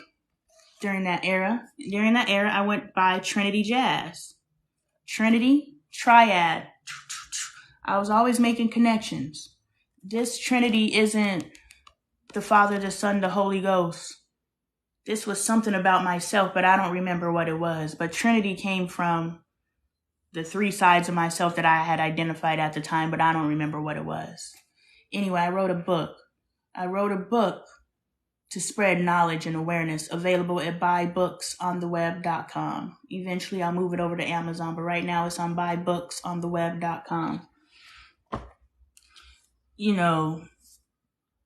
And if you're willing to review my book, I have some copies at the house, so just send me a DM and I'll send you a copy of the book. If you promise, the honor system, if you promise to review it, film a video reviewing it and sharing it with your community so that you can put this information out there. Send me a DM. Same with this book. I got a couple here I can send to you if you're willing to do a review for me. You don't have to have a business of your own. You just have to be willing to do your girl a solid. I got you if you got me. I got you whether you got me or not, because I know having you, somebody else will have me. So I'm just sowing seeds. Anyway, MySpace. Trying to make MySpace work for me. I never was on MySpace just scrolling. I never was. I was trying to make it work for me. After that, it was Facebook and Instagram. Now, I did scroll Facebook. I did use Facebook, but I started on Instagram because I was trying to be inspiring. And I'm saying trying because I was deeply depressed. I was deeply lost. And a lot of these people that you're following that are inspiring are truly just using that inspiration. Thank you. Hey, LaDonna. Those people are inspiring, but they're using that inspiration to inspire themselves. And because that inspiration is moving them, maybe it'll move someone else. That's why when someone that you attach to that you feel is in a positive space or they're inspiring and then they end up taking themselves out, it's because they were trying to pull themselves out and they were just sharing their journey publicly. And some of us make it out and some of us don't. So we can't be surprised when, oh my God, they were so positive and they were all these different things. That's because they were trying to save themselves, but they were trying to save themselves publicly. They were trying to share their journey, which is what I do. But I was successful in pulling myself out.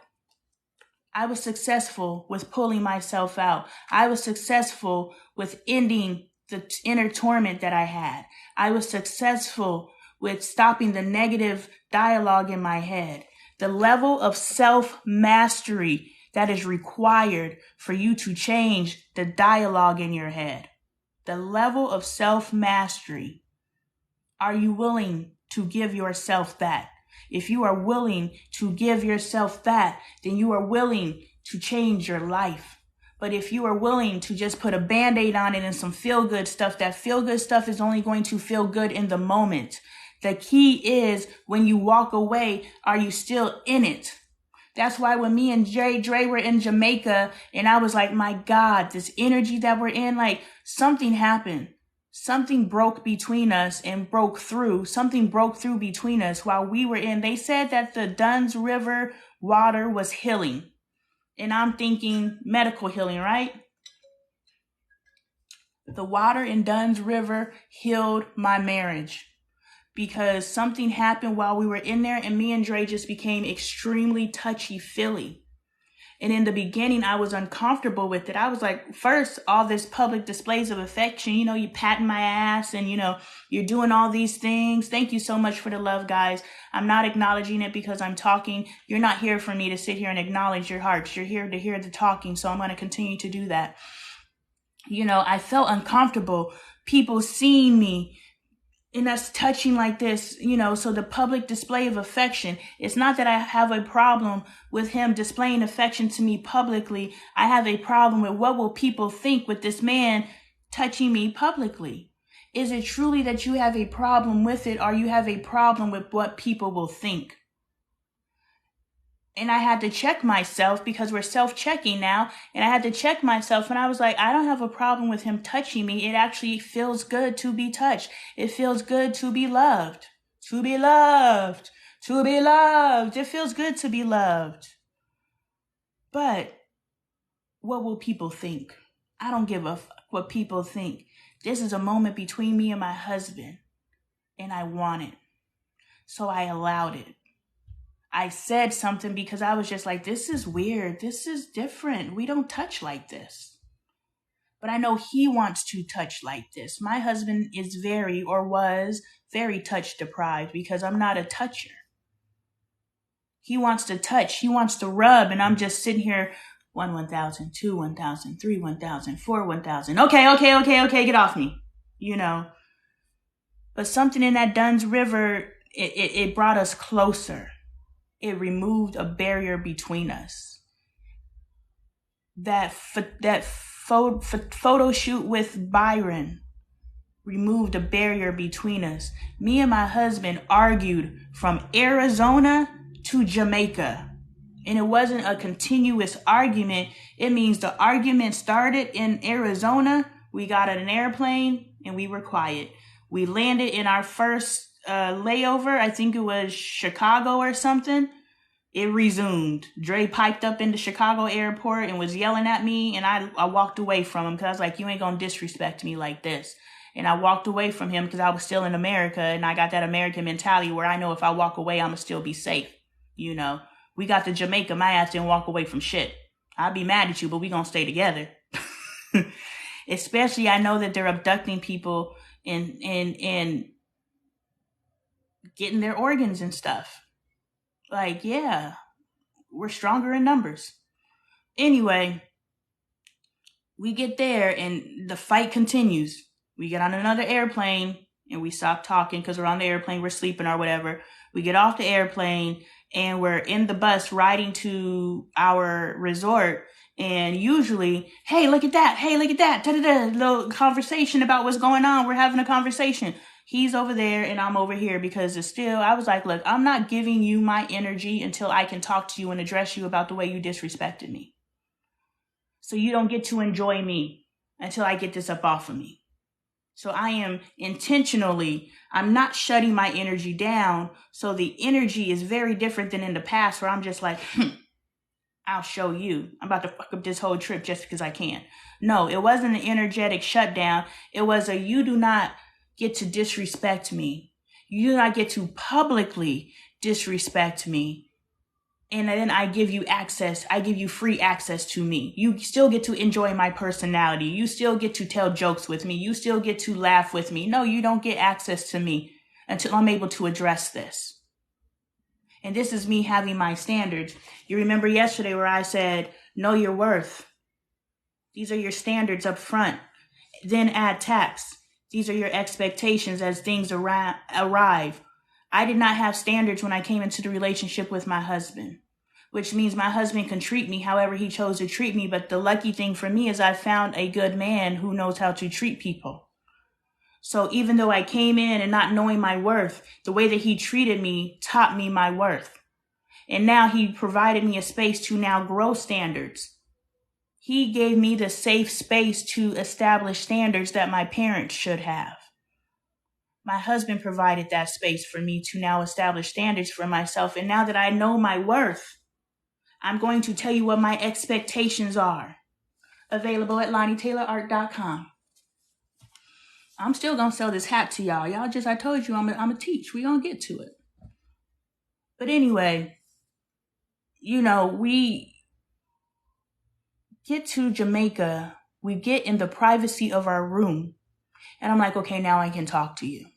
Because I wasn't going to argue with you in an airport.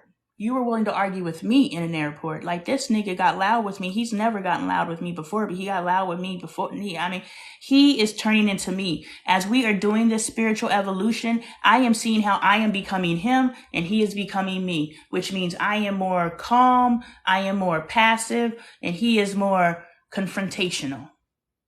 And now we're both chilling, but when we went through the deconstruction and the breakdown of our relationship, he became me and I became him. And I began to see, I'm like, damn, that's how I be acting? I don't like that. And so we got into the hotel room and we were able to have a conversation. And even in that hotel room, I was like, look, if we continue moving in completely opposite directions, divorce is inevitable. That was the conversation that happened between us right before our Jamaican trip started. Now, I want you to go. The playlist is called Travel. I want you to go and I want you to watch those videos. Watch those videos to see how me and my husband interact. Now, I want you to, excuse me, I want you to watch those videos with the awareness now, knowing that we started arguing 15 hours before that photo shoot. 15 hours from the United States to Jamaica, we were pissed off at each other. And he was like, I already knew you were going to ruin my birthday weekend. I was like, how do you know? All we got to do is have a conversation. I am going to hold you to task. Having standards, having expectations of behavior are not me ruining anything. It's all about energy, and I have every right to address your treatment of me. And all you have to do is not argue back. And I'm not having this conversation with my husband. I'm having this awareness moment with you. You don't argue back you're wrong. You know you were wrong. You know you disrespected.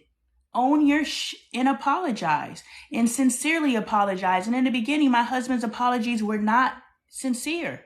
He would just say, I'm sorry. That's fine, because any change, any denying of previous self requires you to be willing to release it. But in releasing that, especially if you're releasing it for someone else, there's resentment. So the apologies don't have to be sincere in the beginning. As long as you're getting the apology, you don't mean it, but they said it. They never said it before, but they're saying it now. So they're moving in the right direction. Now we're trying to get to the point where they will do it independently without prompting, because they understand that it's necessary in order to maintain that relationship with you. You're going to have to talk to me, and you're going to have to apologize for the way that you fucked me over, because I've been apologizing. I'm giving you that respect, and I expect it in return. And so knowing that we argued, and then we went down into that photo shoot, and because Byron had us doing the kissing photos and the hug each other photos, and now we're physically touching, there is something in physical touch. If you are in conflict with a family member, I don't care if it's a child, I don't care if it's a parent, I don't care if it's a spouse. If you are in conflict with a family member and you want that relationship to be okay, bring in physical touch. Hug. That does something. Hold hands. That does something. While you're riding in the car, just put your hand on theirs. That does something. I don't know what it does, but you know it does something because you've experienced it. And so we did that photo shoot, and I know when it broke for me. That ice broke for me during that photo shoot. And I was like, okay, Lonnie, get over yourself. Let's do this. You love this man. You had the conversation, release. You know, it was going to be a slow release, but I released it during that photo shoot, and we had an amazing weekend. We had a life-altering, not changing, altering just seems more impactful. We had a life-altering vacation, 4 days together. But I say all that to say I was fearful that when we left Jamaica, the energy that we could cultivated in Jamaica would not transfer back to America. That was my fear.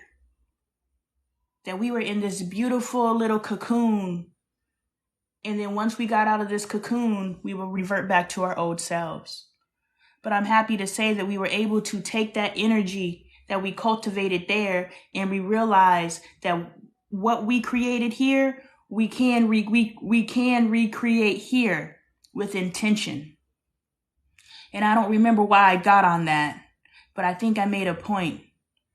So when our friend said, you know, me and my fiance just bought our first home, We went from homelessness to buying our first home. That means y'all tapped into some energy. You tapped into some energy. And whatever that energy is, capsulate it. You know, little capsule pills that we take? Capsulate it. Identify it. Sit down with your journal. If you have not already, sit down with your journal and write down all the emotions, all the highs, the lows. Write down all the moments of perseverance. That's key. Write down all the adversities and how you overcame those things, because that is your ticket into tapping into your greatness, tapping into your ability to take whatever it is that you, in 12 months, a year sounds like a long time. 12 months does not. In 12 months, you took yourself from homelessness to home ownership. Me and my husband have been together for 6 years. Me and my husband have cleared our credit and both had 700 credit scores and still have not. My husband in his peak, not right now. We're in a financial slump right now because of whatever the hell is going on. I know, divine, but anyway, and mismanagement of money. But anyway, at my husband's peak, my husband was making 6 figures. I'm able to sit at home and make these videos because my husband can support our entire household and other people's households, because everybody's always asking him for money. My husband, and I'm not saying that to say, look at us. I'm saying that to say my husband made more than enough money to qualify for a home. My husband has had credit scores high enough to get us into a home, and we still are not home owners. But in 12 months, y'all tapped into whatever you need to tap into to make that happen. So know that you can take that same energy, if you identify it, and take it and tap it into something else, and tap it into something else, and tap it into something else. That is your power. It's God energy. However you identify it. You can call it whatever you want to, but you must write it down so that you can duplicate it. How did you tap into that God energy? And once you identify how, you can tap into it again and tap into it again. And then ultimately you just live in that God energy. You have that power. So anyway, I met my husband in cosmetology school. Boom. Still did not teach me to love my hair. I got tired of wearing braids and all those different things and dealing with my hair, so I locked it up. And I loved my locks. I loved every stage of my locks except for when they got like really long. I don't like long hair for a person who's put white t-shirts on their hair because they want to have long hair. Once I finally had long hair, I was like, oh, this is what it is? We all want something, and it's not even that we want it. We just want to experience it, and we only want to experience it because everybody glamorizes it. We want to experience it because it's something that we can't have. Oh, I can't have long hair? Well, now I'm gonna prove that I can. Oh, I can't experience that? Well, I'm going to prove that I can. It's not that we truly want the experience, it's that we want to prove that we can. So we have to identify, is this something we truly want? And then when the loss happens, or you don't achieve it, now we feel like a failure. In reality, we only pursued it because we wanted to prove that we can, or we didn't want it in the first place. It was some superficial, egotistical pursuit. And somehow our soul became loud enough that made us stop. And we're looking at it as a failure. No, your soul's like, thank you for listening finally. We got to get to the point where we hear our souls loud and clear, and our spirits are just a vehicle. For the most part, my spirit is just a vehicle. Hey, Big Rob, I listen to my soul. And so my soul told me when my arm was paralyzed to my side and I couldn't move my arm from tension. I don't know what it was. The doctor called it something. When I finally told my doctor about it, I just went through it, because it was familiar to me. It was stress manifesting in my body. But my arm was frozen to my side and it was so painful I couldn't move it. And I slowly had to work it and move it. But in that time, I had these heavy locks on my head. I literally had to have my family put my hair up for me because I couldn't. Because I only had one hand. And thank God I have a beautiful family that's willing to support me in my times of struggle. They've always been there for me. And now it's just a more loving energy of love and support between us. My family has always had the mechanics. My family just didn't know the execution because they were following my lead. And because my lead was so aggressive, because my lead was so energy filled, they were like, okay, well, I'm going to look out for you too, but I'm going to give you this energy. Why? Because that's how you taught me. So my family has just replicated me. I love you, Mom. No, almost. Don't tell me. Okay. My family just replicated me. And so I had to give them something else to replicate. You know what I'm saying? I gave them the foundation. I gave Bailey the foundation, but I gave her the energy too. And I had to realize that the energy was not what I was supposed to transfer. The energy was the work that I was supposed to do prior to feeding into her. And the energy should have never been passed to me. Should have never been passed to my parents. Should have been never passed to their parents. Should have never been passed to their parents. But it stops with me. And it stops with you. Because now you are aware of the energy. We are supposed to be raising our children. We are supposed to be transferring the things that we're transferring. But if we are transferring trauma along with what we're transferring, we are not transferring it correctly. So we have to check that. So there's a video somewhere, millions of videos ago. It's easier to find on my art page, Lonee Taylor Art, on TikTok. It's easier to find it there because I don't post there anymore, so the videos aren't buried. But there's a video where I'm cutting my locks off, where I'm just like, give us free, young Amistad looking ass. You know, I cut my locks off, and now we have this. But what the hell am I going to do with this? And after I cut my locks off, I was posting videos on the TikTok side. Not the TikTok side, on the art side. So it was about the art. But then I came over on the personal side, and now I'm in front of the camera, and now you're seeing my face. But I'm not combing my hair because I hate this crap. I need to put a hat on. So one day I was in the hair store, and I found this hat. I was like, man, this hat is big enough to fit my afro under. So I bought this hat. You know, and I'm wearing this hat and wearing this hat and wearing the hell out of this hat. This hat don't even got elasticity in it no more. I wore this hat so much. And Jay was like, you're going to have to get a new hat. That hat's played. That hat's getting played. That hat's getting played. And I was like, it's my signature hat. People love the hat. When they see the hat, they know it's me. You know, because I'm in the space where I was like, I have to find something I'm known for, right? Nah, just be you. Be known for you. Don't be known for a gimmick. Be known for you. Because when we allow ourselves to be known for a gimmick, then we get stuck in that gimmick. And then when we try to change, people don't want us to change. And now we're stuck being something that we no longer are. So do not allow yourself to get trapped in a gimmick, whatever that is. You're the party girl. When we go out, we're inviting so-and-so because they're going to get the party popping. But what if it's a day you don't feel like getting the party popping? Now people don't want to be around you. Now you got to pretend like you want to be the party person. No, don't allow yourself to get known for anything. Be known for you. Be known that you're a human and that you're allowed to evolve and change and be a different person. As long as that different person is a likable version of you, because you got to like yourself first. And if you are displaying attitudes and behaviors that you don't even like, but you feel justified, know that you're justifying bad behavior and you are not serving your higher self. And the goal is to always serve your higher self. So I wanted to replace this hat.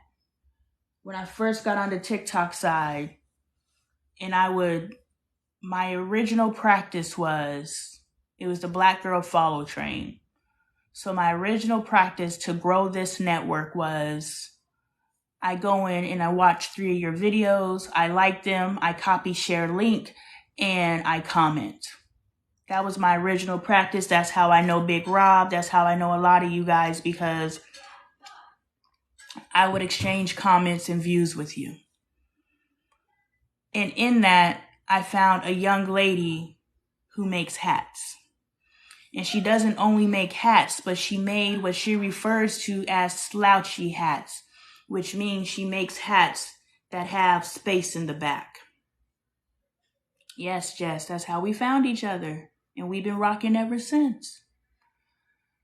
You know, and isn't it crazy how the content has changed from the Black Girl Follow Train to now? And you've stayed? That's beautiful. Everybody hasn't stayed. I've lost a lot of OGs, but you're still here. Big Rob's still here.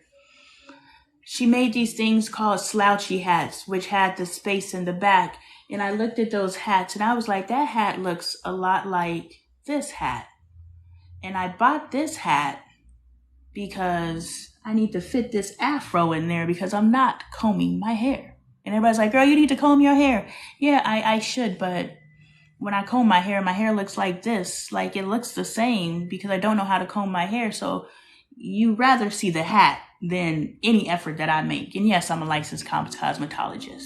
That's why I'm sitting on this bed and I'm not behind a chair, because you would be leaving probably worse than what you came in.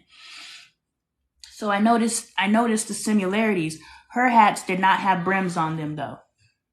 So I messaged her and I was like, hey sis, do you think you can make me a hat? And she was like, yeah. I was like, I love your slouchy hats, but the hats that I wear have a brim. Do you think you can add a brim? And she was like, yeah, that's easy work. So she made this hat by hand for me. I ordered two. I ordered the black one and I ordered the red one. She is Purple Sky Knits. Find her here on TikTok. I'll type it again because I'm finally saying it in relevance. Purple Sky Knits.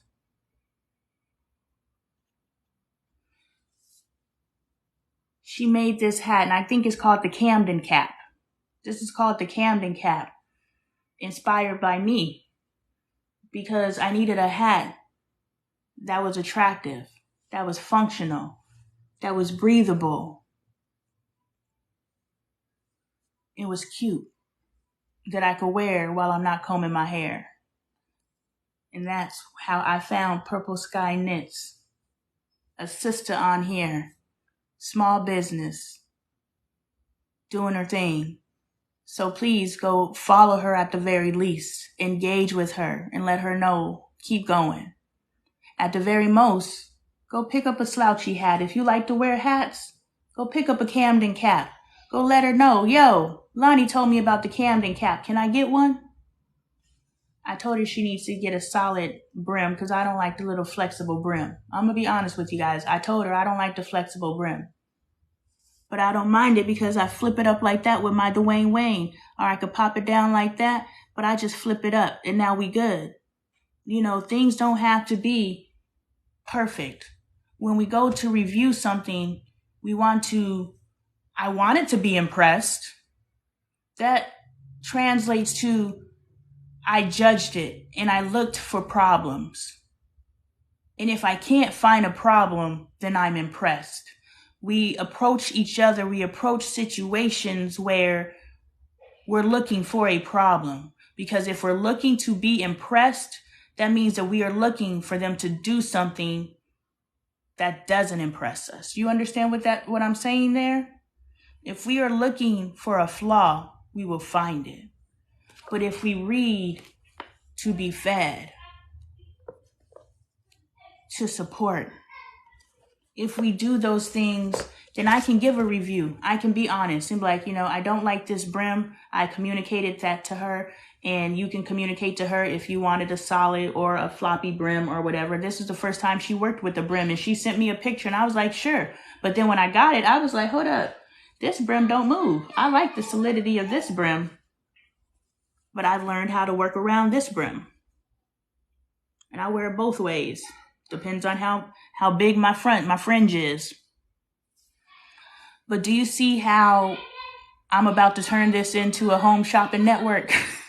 Do you see how I just taught for over an hour and it all started because of this hat? So now you see the value of the hat. You see the quality of the hat.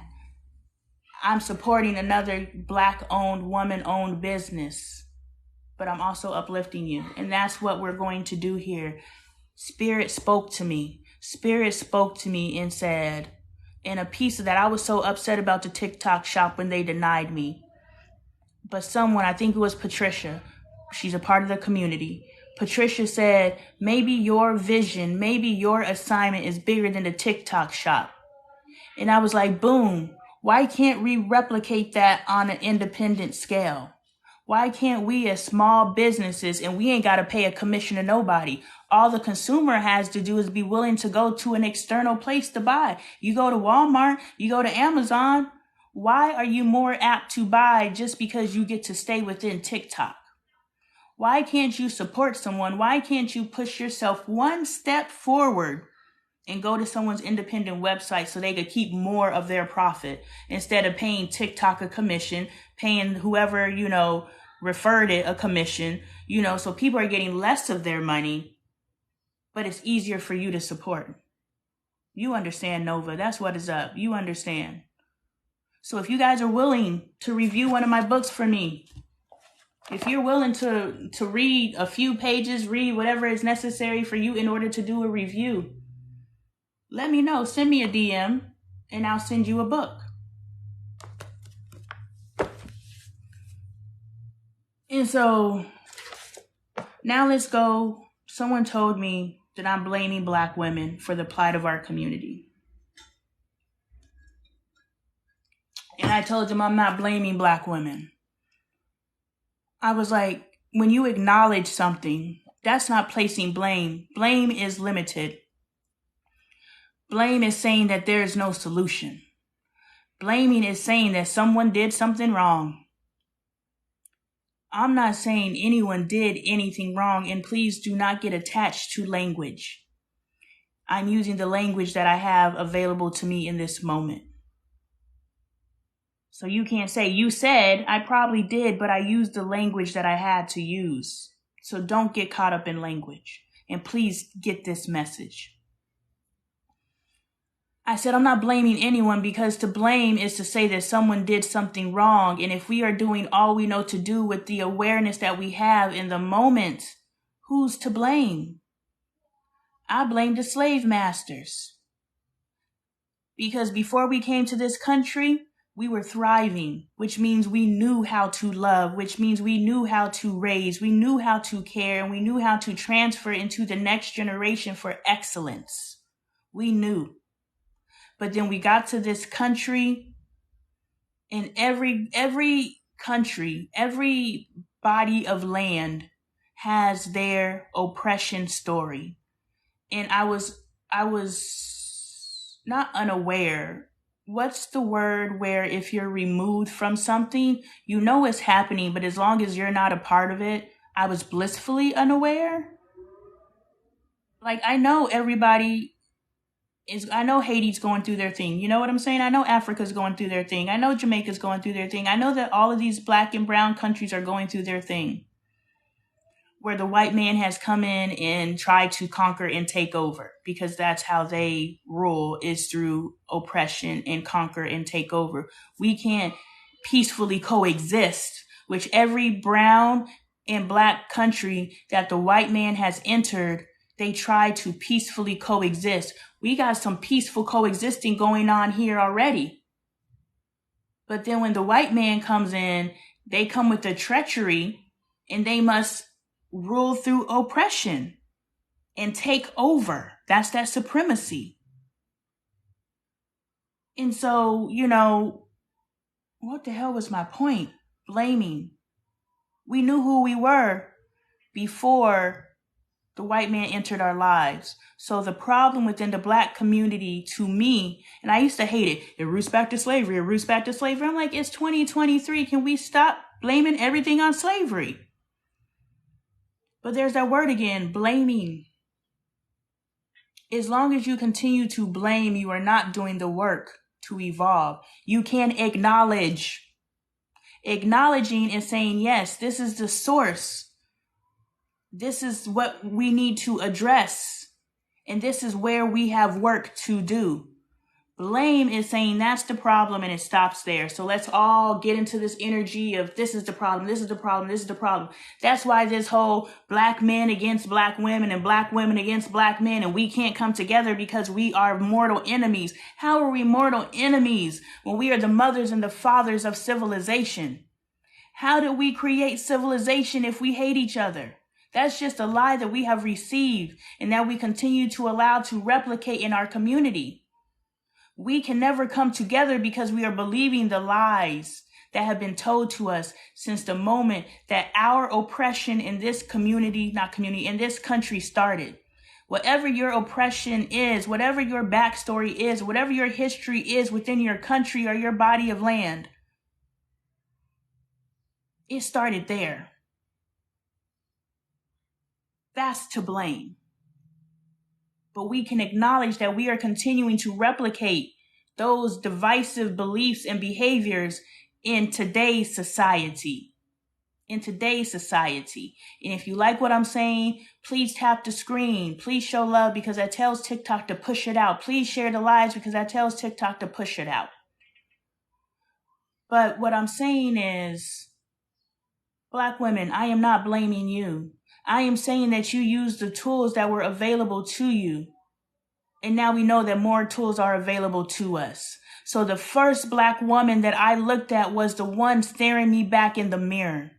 I looked at myself and I started doing the work on myself. I started checking myself. And when I started checking myself, I noticed how my family started falling in line. And I was like, yo, I am the problem. But what have I been saying on these lives about problems? If we look at a problem mathematically, a problem is meant to be solved. Problems are not limitations. Problems are not stopgates. Problems are meant to be solved. There's no such thing as a problem. It is just a growth opportunity. It is just a space. Let me stop looking at myself and start looking at y'all because I'm talking to y'all. It is just a space for you to self-improve. Whenever you run up against something, a problem, it's time for you to grow. That's all a problem is. And so I looked at myself and I was a problem. The way that I talked to my children was a problem. The way that I talked to my spouse was a problem. The way that I was moving and thinking and doing all and speaking, it was a problem. I completely deconstructed my life. Everything changed to the point where my husband was like, I don't know who you are. I don't even know how to talk to you. And I was like, if you can't figure out how to talk to me in the space that we're in, guess what, baby? There's going to be a divorce. And it's not that I want to divorce you. It's that if you cannot figure out how to talk to me in this progressive space, we can no longer progress together. Because I am only dealing with people who can love and support me where I'm at. Because that's what I deserve. Because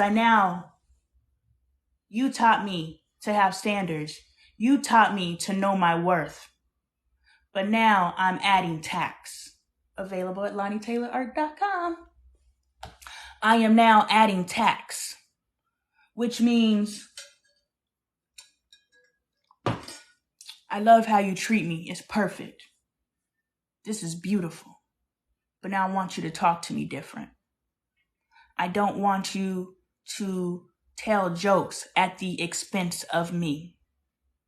It's okay occasionally. The dozens are okay occasionally. But it's not 90% of the relationship, 10% uplifting.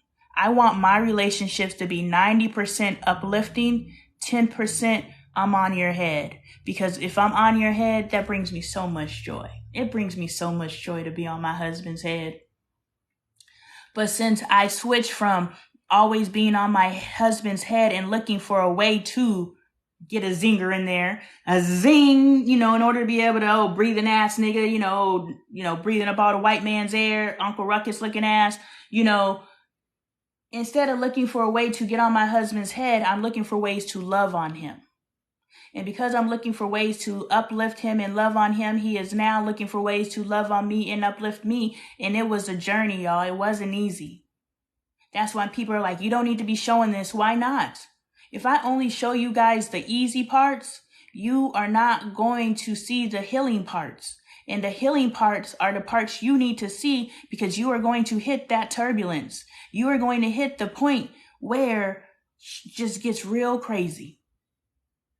And we just came out of that craziness, and Jamaica saved us. And we were able to capsulate that energy and bring it back to us, with us, to America. And that's intentional. We live our lives intentionally. I don't have to hope that the Jamaican energy comes back. The Jamaican energy let me know that the Jamaican energy is possible. And now that I know that the Jamaican energy is possible, I can now capsulate that energy and intentionally bring it back to America. And whether my husband decided to revert back to his old American attitudes now that he's back on American soil, I am choosing not to. Now that I know better, I am choosing better. I am choosing to remain in love with my spouse. I am choosing to transfer that love that I saw that was possible in Jamaica to my children. So it's all about intention. It's all about purposeful living. The only human that is capable of producing life is a woman. I don't care how you identify. And this is nothing against you. This is straight facts and truth. The only human on this earth that is able to produce human life is a human with a womb, which means a woman. The only color on this earth that is able to make every color racially is black. Black can make every color. Every color cannot make black. So if we have that awareness, I don't care what the science is. If we have that awareness and we have a logical brain, where did humanity come from? Humanity came from a black woman.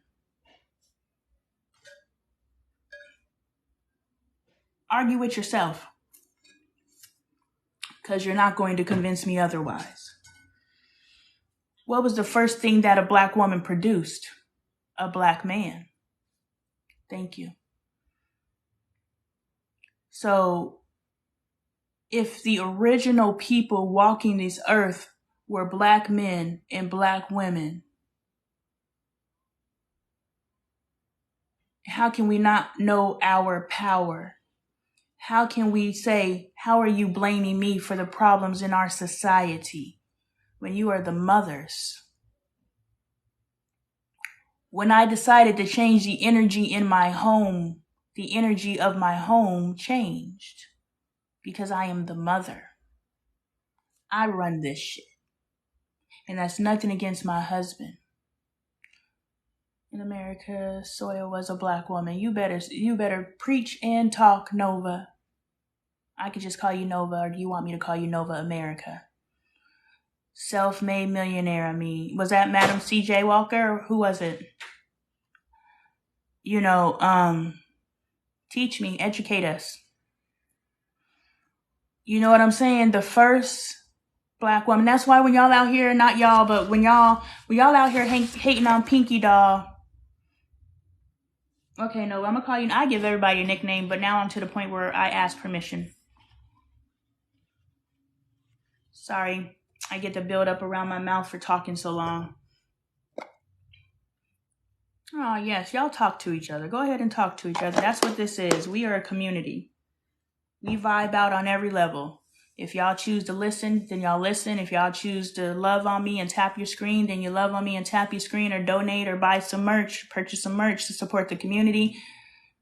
If y'all choose to vibe by talking to each other in the comments, it's a vibe all around. That's what this community is. And so, I'm not blaming black women. I'm acknowledging our power. I'm acknowledging who the fuck we are. And in acknowledging who the fuck we are, we got some work to do. And the moment we identify the fact that we have some work to do, our lives begin to improve. Once we stop bumping up against our ego, like, how dare she say that? Turn off. Close ears. not listening, you just cut yourself off from a hell of an evolution.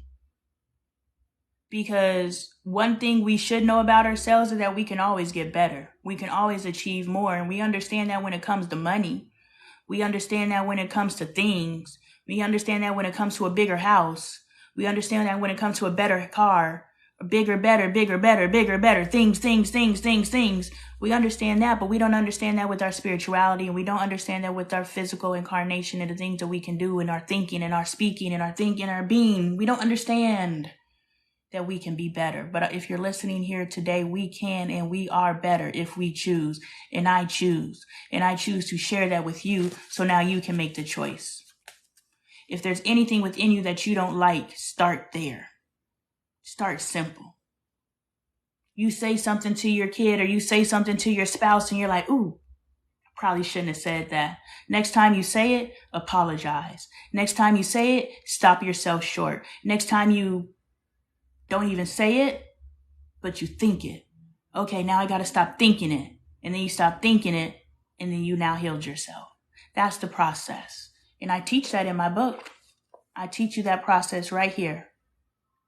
Madam C.J. Walker was the first Black woman self-made millionaire and a beacon for Black women. Amen. We know what's possible because of Madam C.J. Walker. And Madam C.J. Walker did it under the conditions that she did it. So you cannot tell me that we don't have the capacity, hey Vaughn, that we don't have the capacity to change our lives in 2023 when we just saw Jess change their life in 12 months. Our only limitations is here. That's what I learned in Jamaica. In Jamaica, the people that I encountered, I can't speak of the place as a whole, but the people that I encountered, they could teach me something. I wish that I could spend a prolonged period of time because I kept saying things and I kept doing things and I would justify it. Like, oh man, that's too much money. Oh girl, don't say that. And a part of me is I'm resisting it because I was like, y'all just want the money. But I was like, if I could stop looking at it from the physical world and I could start looking at that you're trying to teach me something, then don't say that. First of all, $200 is relative. There was a time in my life, in my very recent history, $200, I would go eat that. I would go to the restaurant and eat $200 like it was nothing. So for me to say that's a lot of money to who? That's lack thinking. That's poverty mentality. And we don't even realize how often we're in lack mentality and poverty thinking, how often it manifests in our lives. We think it just is monetary. No, lack thinking is everywhere. It's everywhere. I got ready to do this live. And now I'm going to teach you from a candle. I got ready to do this live and I had my altar going beforehand and I was just like, you know what? I don't know what the likelihood is of me being able to afford to buy some more candles. So I'm not going to allow this candle to burn through my entire life because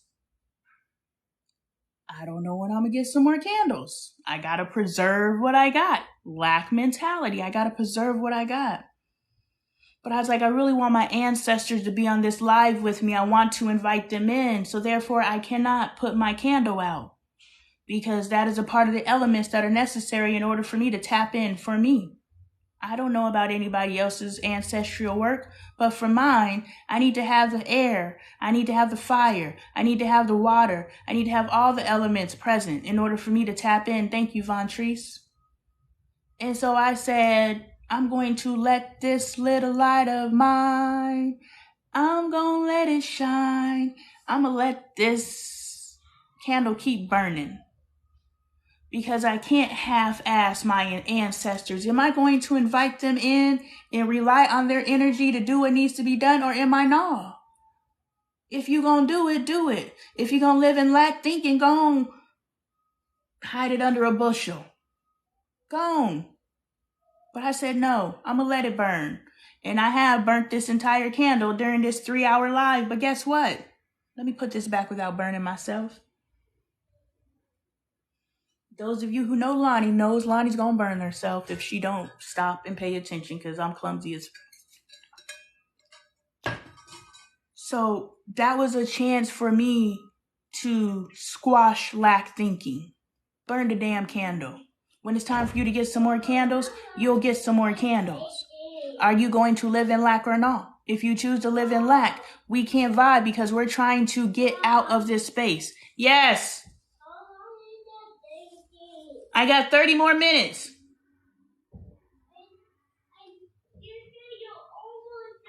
I know I said I'm almost done. Almost is relative. Your almost isn't my almost. So, I'm almost done. Just let mommy be great. How about that? Beautiful that you invited your ancestors to join. Yes, I was just like, they're making this happen anyway. They're making this happen. I'm not doing nothing. I'm just showing up. Sis, I'm just a vehicle. I'm just a mouthpiece. What comes out of my mouth is what comes out of my mouth. That's divinity. So I was like, boom. I haven't been able to really sit at my altar and do my altar work, which I don't even know what my altar work is anyway. I just be doing anything, y'all. There's no how-to ancestral altar handbook that I have found, because your spiritual work is your spiritual work. So my spiritual work today is I'm going to go ahead and set up my altar, because I have a mobile altar, because freaking Frack will definitely walk away with my altar. You're still there, Meta. What up? My altar work today is just inviting them in and praying before I get in here and just having this dope ass. I asked for a dope ass vibe, and it's been a dope ass vibe. And this dope ass vibe is different than yesterday's dope ass vibe. Yesterday's dope ass vibe was everybody talking in the comments and sharing and vibing there, Today's dope ass vibe is I realize that I don't have to interact with the comments. Why? Because there's no comments to interact with, but we still vibing. And I know there's going to come a time where there's going to be so many people in here, I can't even pay attention to the comments. They just going to be flying. And I know some of you guys are here to interact with me. So send me a DM if you have a question. Because there's going to come a time where I can't even mess with the comments. It's going to come a time where, I don't even know who's in here. But I know you in here. And I'm giving you what you came for. So when I identify the Black woman, it's because I know who we are. I know who the fuck we are. And I'm not saying we're doing anything wrong. I'm just saying we've done what we've known to do. And if we know to do better, we can choose to do better. That t-shirt is going into the merch shop. That's going into the merch shop. I'm claiming it, sis. And so, yeah, I'm not blaming Black women. Stop blaming Black women. But Black women, let's acknowledge that we control everything, period. If anything besides you is controlling your life, then that's your first area to gain control over. Because you are in control. Simply because you were the first. Everything came from you. So how are you not the dictator? We just got to figure out how to properly dictate. And then they were like, there's laws in different countries, or there's laws in America against spanking your children. You can't spank your children anymore, so stop blaming the Black woman. And I was like, well, if you can only manage your home through spanking, that's your first limitation that you need to address. Because yes, I believe that there's a space for it. I learned from a therapist 3 SWATs. One for me, one for you, one for the offense. Ever since that's the one thing that therapist taught me. I have always said that therapist didn't teach me nothing. But if we look at everything as there's something, like I said earlier, when we're regurgitating information, we're taking in information, we're digesting it, we're getting rid of the junk, and we're taking the nourishment for our body. And then we're able to regurgitate that and repeat it to our children, who can now digest it, get rid of our junk, and keep the nourishment for their body. And then they replicate that into the next generation. That's what we're doing as parents. That's what we're doing as a society. That's what I'm doing here. I am nothing but some lady on the internet. That's all I am. But what is this lady on the internet doing? Thank you for the 10K likes. Thank you for consistently being in the views. Thank you for the comments and the shares. And thank you for the community support through the Cash App and shopping the merch. Thank you. What is this lady on the internet doing? This lady is gaining knowledge from connection from source. I'm not reading books. I'm just living life. I literally just taught a sermon from a candle. I'm deriving meaning from everything, and I'm teaching you to derive meaning from everything. Why? Because I'm taking in information, I'm digesting it, I'm getting rid of the junk, and I'm sharing what is palpable to you all. Palatable. Palatable? I don't know if I'm using that word, but you know what the hell I meant. Palpable means, it's not the word I want. Palatable. Penetrable. It's going to penetrate you. Hey, Pat friend, how you doing? So yeah, let's stop looking to be offended. Let's stop attacking each other. Let's start loving each other, because that's the only way that we are going to grow. And it starts with how we raise our boys. The problem in our community starts with how we raise our boys. The present man population that we have, they have to choose to evolve. The present woman population that we have, they have to choose to evolve. But there is no guarantee that they will make that choice. So since we cannot force someone to choose better just because they know better, they have to choose better. And because we cannot force someone to choose better, we have to now concentrate our efforts on future generations. That means we have to feed into the spirit of the younger generations. We have to tell them how amazing they are every chance we get. If you come in contact with another human, you should be uplifting them. And they're going to look at you crazy because this is brand new. Hey, Coco, because this is brand new. Hold up, you being nice to me? That's like when Coco said, I appreciate you. You have no idea. I do, because I don't take it for granted anymore. Because when I acknowledge someone, I am acknowledging them. I see them. I don't see your physical form. I see your soul. And when I see your soul, I'm feeding into your soul. So when I say something nice to you or I give you your flowers, I am giving you your flowers because I am feeding your soul. And that's the intention that we need to start moving through life. Am I connected on a different level? Yes. But my connectivity doesn't mean that you don't have my connectivity. My connectivity is now giving you the awareness that you too are capable of said connectivity. You may not see people's souls, but you are now aware that you can feed people's souls. There's people out there who can see auras. I can't see auras, but I know that they're there. Why? Because other people can see them. I don't have to see it to believe it.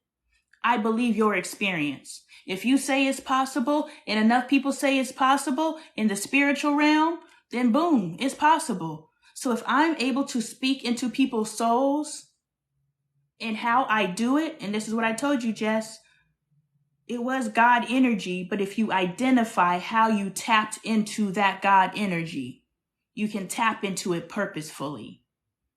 So you may not know how to speak into souls, or you may not know that you have the capability of speaking into people's souls, but now you know it's possible. And I can tell you how. Be nice. That's it.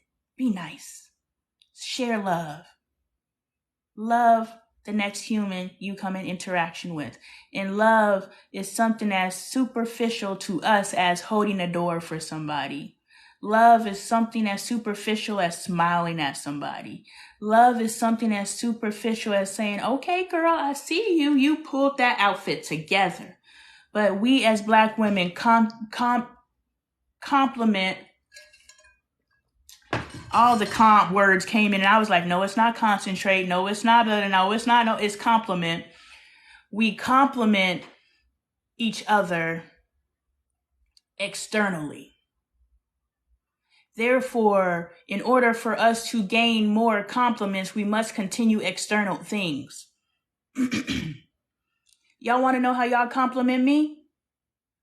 You tell me that I'm helping you change your life. You're telling me that I inspire you. You're not telling me, girl, I want your hair. Girl, I want your outfit. Girl, I want your hat. My purple sky knits hat. Get you one. No, you're not telling me that. You're not telling me you want your Lonnie Taylor art merch. You're not telling me that. Link in bio. You're not telling me that. You're telling me that I inspire you. So if I want more of that, I have to do more of what I did. So if we start complimenting each other on our internal work, we will do more to get more compliments. Do you understand how that works? So now think about your spouse. Think about your children. Think about your peers.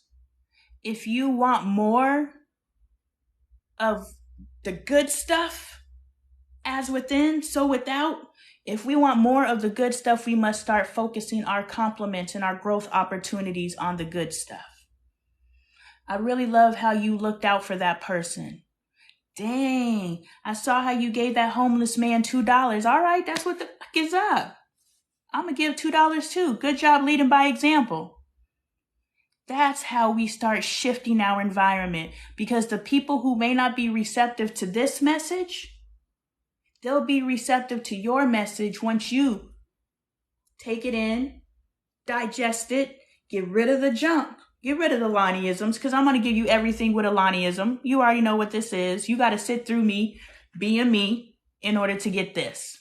But you're willing to sit through me, being me, in order to get this. Because you know, I think Lonnie's pretty freaking dope. I think I'm dope. I mean, me and my antics and my jokes, I think I'm funny. I'm the corny girl that people like, you're so corny.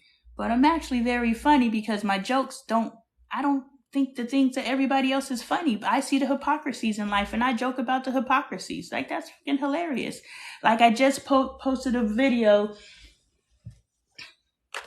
I was like, how am I going to be selling this book and I ain't actually read it? I read the first 50 pages so I could give my review.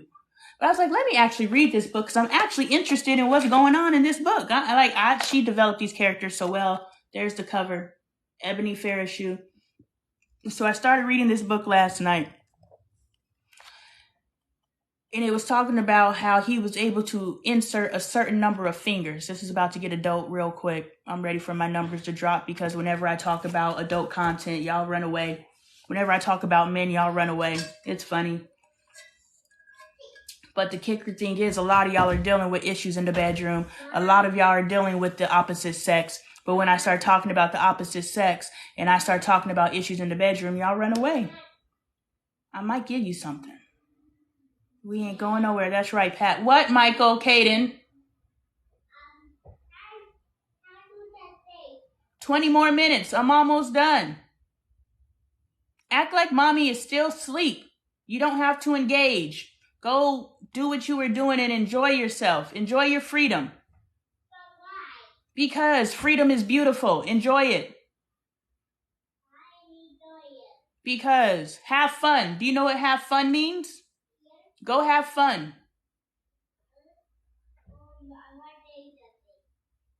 Give me a second. I'll be over there to unlock the door. So anyway, I just posted a video because I'm reading Ebony Ferrishoe and he's talking about the number of fingers he's able to insert. And I'm just like, why are men so impressed with the numbers of fingers or objects that they're able to insert, but then they want it nice and tight? Like, how you gonna have it nice and tight and be able to take a Sprite bottle? You know, I'm confused. And so the things that I find interesting aren't necessarily what other people will find interesting until I bring it up and they're like, you know what, that is weird. You know, and Dre did explain to me what he meant when they say, can I fit my fist up there? I was thinking the fist, but he says something else and the videos will drop and you'll have to see what Dre says about that. But I was like, why do you want to fit your whole fist up there? Like, if I could fit your fist, how can it be tight wrapped around you when I could fit a whole fist? What's the title? Damien's Windsor. Author, hold up. I'm trying to get the glare off of it. Ebony Farashuu. It says Farashuu. This is a good book, y'all.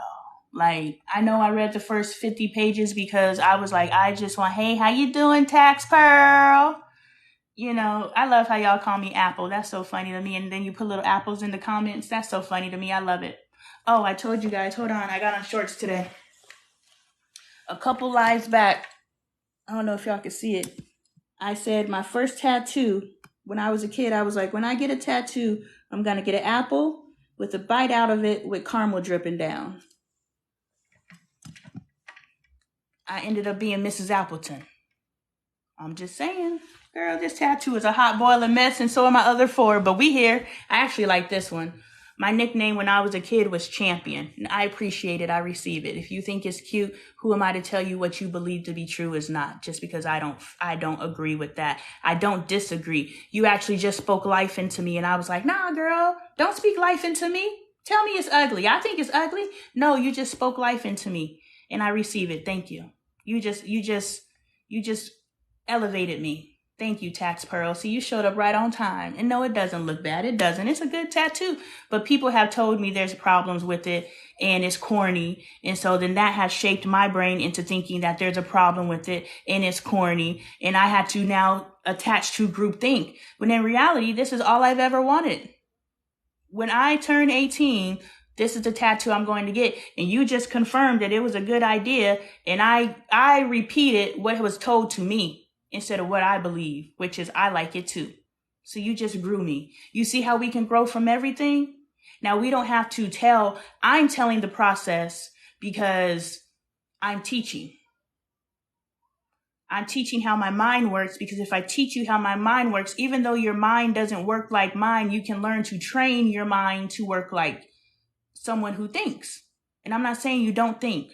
You understand what I'm saying. I don't think I have to give a caveat. If y'all rocking with me, you already know what this is. I'm not saying there's anything wrong with you. I'm saying there's another way that potentially you can tap into to enhance you.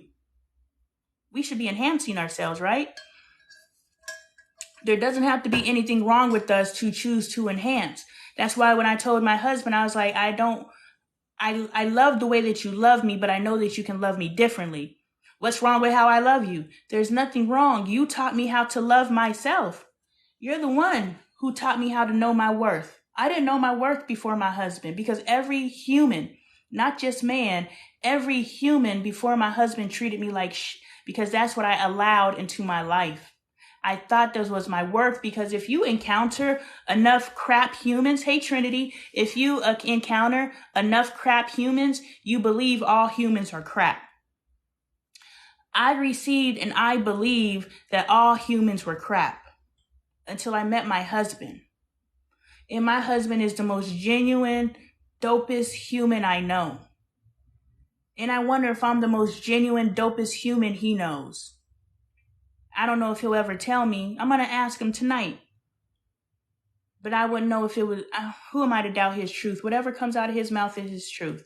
It's just his comfortability to be able to share that with me. You know what I'm saying? How much in his feminine energy is he to be able to say, yeah, you are the dopest, most coolest human I know? My husband is. And so I met him and I realized the potential of humans. I was like, humans can act like this? I don't have to be mistreated. He is going to surprise me, Pat. I'm going to come back tomorrow and let you know what he says. You know, but he taught me that there's decent humans out there. No, he taught me that there's great humans out there, because my husband is a great human. Before he was my husband, he was my friend.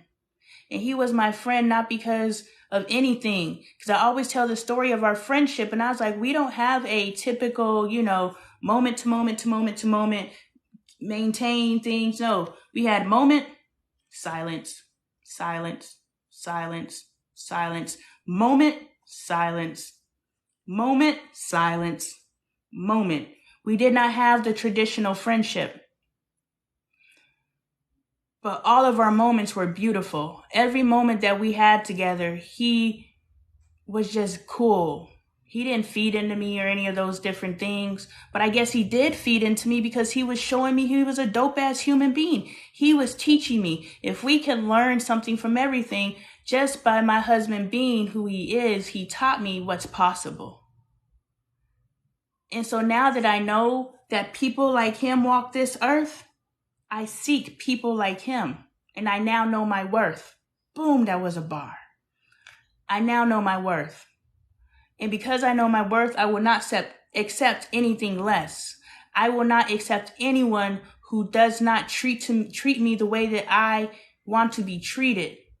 And now I can add tax. I can add tax by saying, I want you to speak to me this way. What's wrong with how I speak to you? There's nothing wrong, and I've accepted it, and I relished in it. I love that we could talk to each other any kind of way, but guess what? I don't want that for me anymore. I don't want that for me, and I don't want that for us. Because guess what? If I could admit to myself, and I'm enough in my sensitivity, which means I am moving into my feminine energy, and I'm allowed to actually open up my heart chakra, and I'm actually allowed to feel the things you're saying to me. And the things you're saying to me don't feel good. And I'm allowed to acknowledge that. And I'm allowed to ask you to stop speaking to me that way. And because you love me, and we're redefining our definition of love, because you love me, you're going to fight it and you're going to resist it, but you're going to do it. And you're not fighting and resisting loving me the way that I'm asking you to love me. You're fighting and resisting the fact that you've been this human and you've spoken this way and you've loved this way for 4 decades, almost 5 decades of my husband's life. He has spoken and loved the way that he speaks and loves. And I'm waking up one day in February and I'm saying, okay, I want you to speak and love me this way. And so he's fighting changing. He has to glitch out because he's holding on to a reality, and I'm asking him to release that reality for me. And because he loves me to the degree that he loves me, he's willing to release that reality for me. I'm sure there's plenty of people who have come into my husband's life, and I'm sure there's plenty of people who have come into your life who have asked you to alter a certain behavior for them. And you refuse because they did not have that soul connection with you. We have a soul connection because I'm able to inspire you. Like I said in my friendship video, y'all ain't out here listening to just anybody. You ain't taking in knowledge and information from just anybody. You ain't clicking on everybody's video that's talking, they talking. You like, yeah. No, there's something here. You connected with me because I connected to your soul and you connected with my soul. And now you're taking it in, digesting it, getting rid of the crap, and processing and receiving and using what's for you. And now you can go forward in your life. And now you can do the same with other people, which is the purpose of life. Hide it under a bushel? No, I'm going to let it shine. I am going to share this knowledge. I am going to let you know. And the beautiful thing about the religion lie, is they took the truth and they mixed it up so perfectly. This little light of mine, I'm going to let it shine, is a song that I sung as a child. All the while, religion is teaching me to doubt my light, to dim my light. The beautiful thing about religion is they masterfully took spiritual connection and tarnished it. And they tarnished it to a way that we will deny and attack people who continue to grow in their spiritual connection because they are releasing religion, which is just a set of rules. You must know God this way. You must commune with God this way. If you choose to commune with God any other way, you are going to hell. You ain't only going to suffer in this lifetime, you're going to suffer forever. Forever. If you don't believe this linear way, this one path to God, this one way. But ain't it crazy how there's multiple pathways? Just choose one. I don't even know what I was talking about. What are we talking about now? The Tower of Babel. I don't want to go back to that. What are we talking about? Somebody throw a topic out there so we could talk about it. I'm going to get me some water while we figure out our next topic. I've been drinking spring water because Dr. Sebi says you're supposed to drink spring water. Somebody else told me you're supposed to drink spring water. Someone was telling me that tap water or whatever, not tap water, but drinking water has, okay, I'm on it, Pat. Drinking water has, I don't know, it has all the stuff removed from it. So we're not really getting what we need. So we're supposed to drink spring water. But Doc got me out here drinking 64 ounces of water a day. So just going through gallons of water, like, can you bring home some water? Can you bring home some water? Can you bring home some water? I'm sitting here looking at the filtered water on the refrigerator. Like, I can't drink that stuff. I need a bottle of water. I need spring water. And so they bring me my spring water. This is the only one that I have discovered. I add lemon juice, but I'll add lime too. H3O2 is even better. See, now you got me. Where the hell am I find me some H3O2 water? I ain't even ever heard of no H3O2 water, girl. But I'll look it up. Just because I don't know don't mean I can't find out. Let me get some water. Otherwise, this cotton mouth's going to set in. And y'all don't want to hear me. I don't want to hear me. I got, what is it, misophonia or whatever it's called, misophonia. I don't know what it's called, but I hate mouth noises. So I be just driving my ass crazy. I be sitting here listening to my mouth and I'm like, oh my God, shut up. Ah. So let me get some water. Let me fill up my sister support Lonnie Taylor art tumbler. Hey, y'all like my commercials that I'm rolling out? The commercial was a 3-minute commercial, but I broke it up into 4 segments, but I think it plays better as a 3-minute commercial. I just figured people weren't going to sit through a 4-minute or a 3-minute commercial, so I broke it up. But I'm going to drop the 3-minute commercial. It's hilarious. I don't care. So y'all in here, give me 10 minutes. I'm almost done. Y'all in here, you know, get me hungry. Yes. So infuse it with all the fruit. Infuse it with the lime juice. Infuse it and just making an experience is what y'all saying. I'm gonna make my, I put my lime juice. Look, we have yet to have an ice machine that works. The last house that we lived in, the first house that we lived in, the ice machine didn't work. The second house that we moved in, the ice machine didn't work. No, it didn't have an ice machine the first time. The second time, the refrigerator had an ice machine, but it was broken, so we had to buy ice.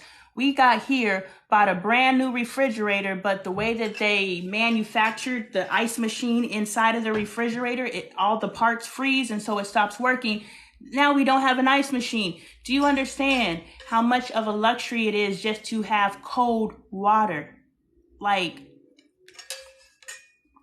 there's times where I enjoy drinking warm water and I know it's good for you and everything in the system type situation. But just having ice in my water is a treat. I don't need no watermelon, no cantaloupe, or no melon. I just want some cold water. So people's willingness to change, is it the ability to change or the willingness to change? I don't think that the language is necessarily important. We just want to talk about the topic. Being willing to change.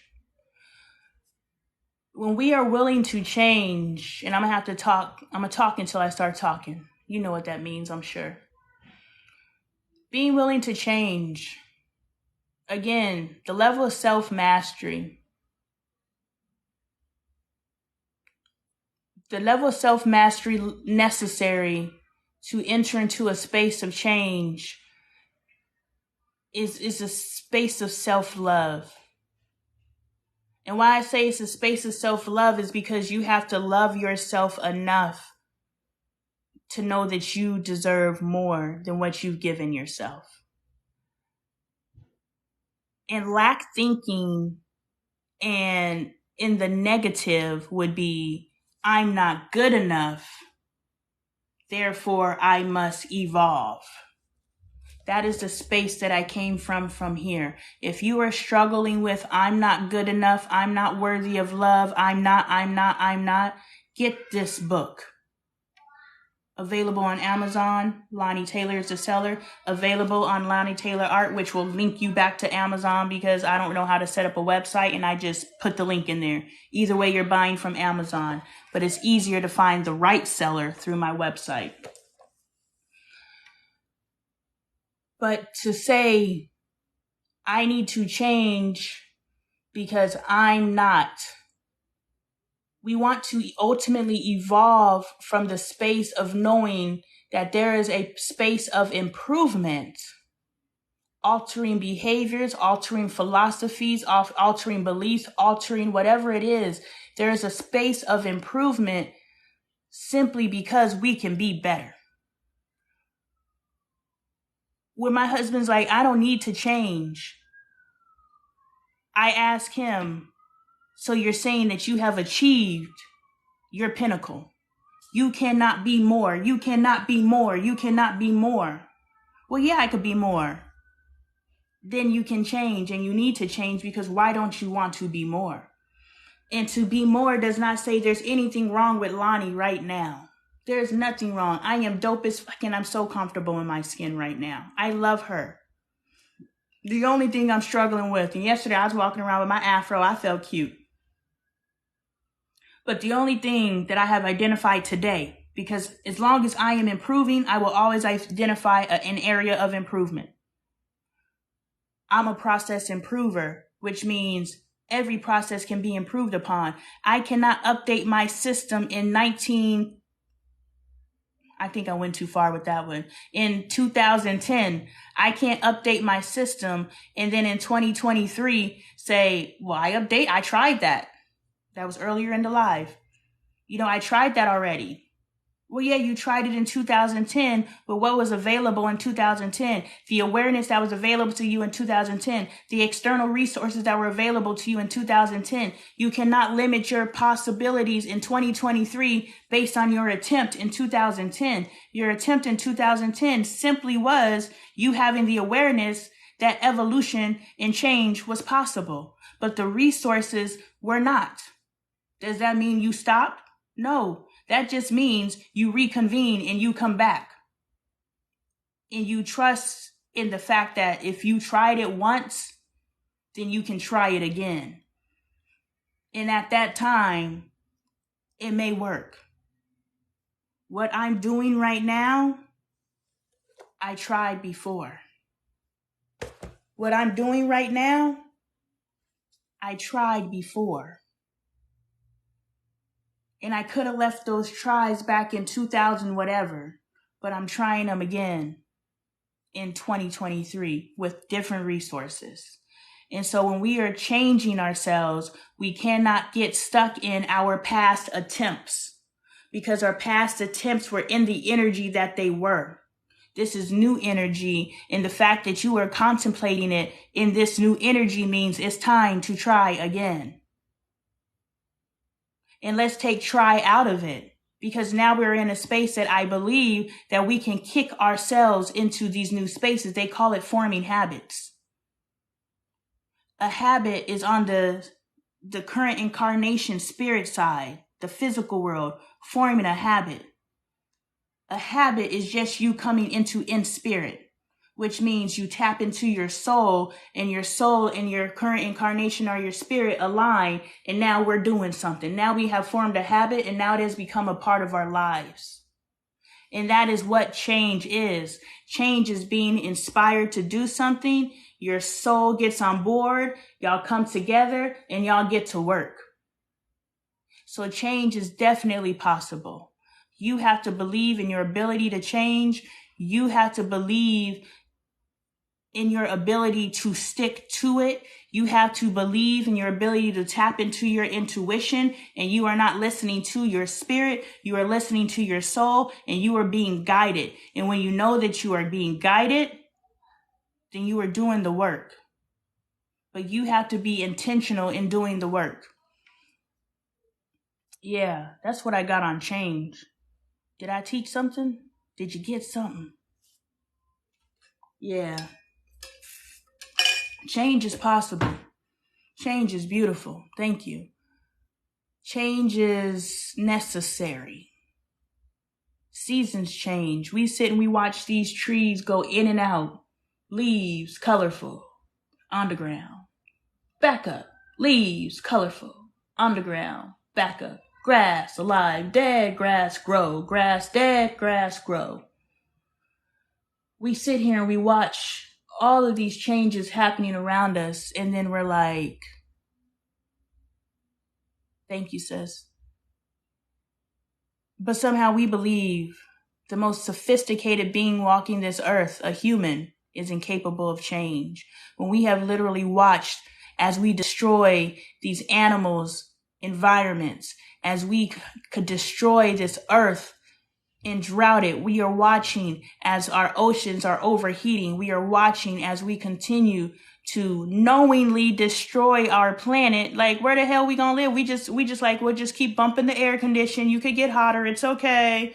No, or we can stop destroying our planet just a little bit. We could just do our part just a little bit. We're watching as we continue to impede or intrude on these animals' spaces because the humans need more space. And we watch them adapt. Some of them couldn't adapt and they became extinct. And now it's, the humans killed out these animals. Now we must start an initiative to save the animals from the humans. Like, half of us are here for humanity and the world and peace and love. And the other half of us is here to destroy it for our own selfish gains. True selfishness is selflessness. T-shirt available at LoneeTaylorArt.com. True selfishness is selflessness. In order for us to survive on this planet, i.e. selfish, we must stop destroying it. Selfless. But these selfless people, and they're so in the masses, the people who want to do right are the minority. So the people who want to do wrong, how many of those people are just crap humans? Because I do believe that there's slugs in human bodies. How many of those people are slugs in human bodies? And how many of those people just don't know any better? I don't do the things that are harmful to myself. I don't do the things that are harmful to others. I don't do things that are harmful to this planet intentionally. And once I have awareness, I do different.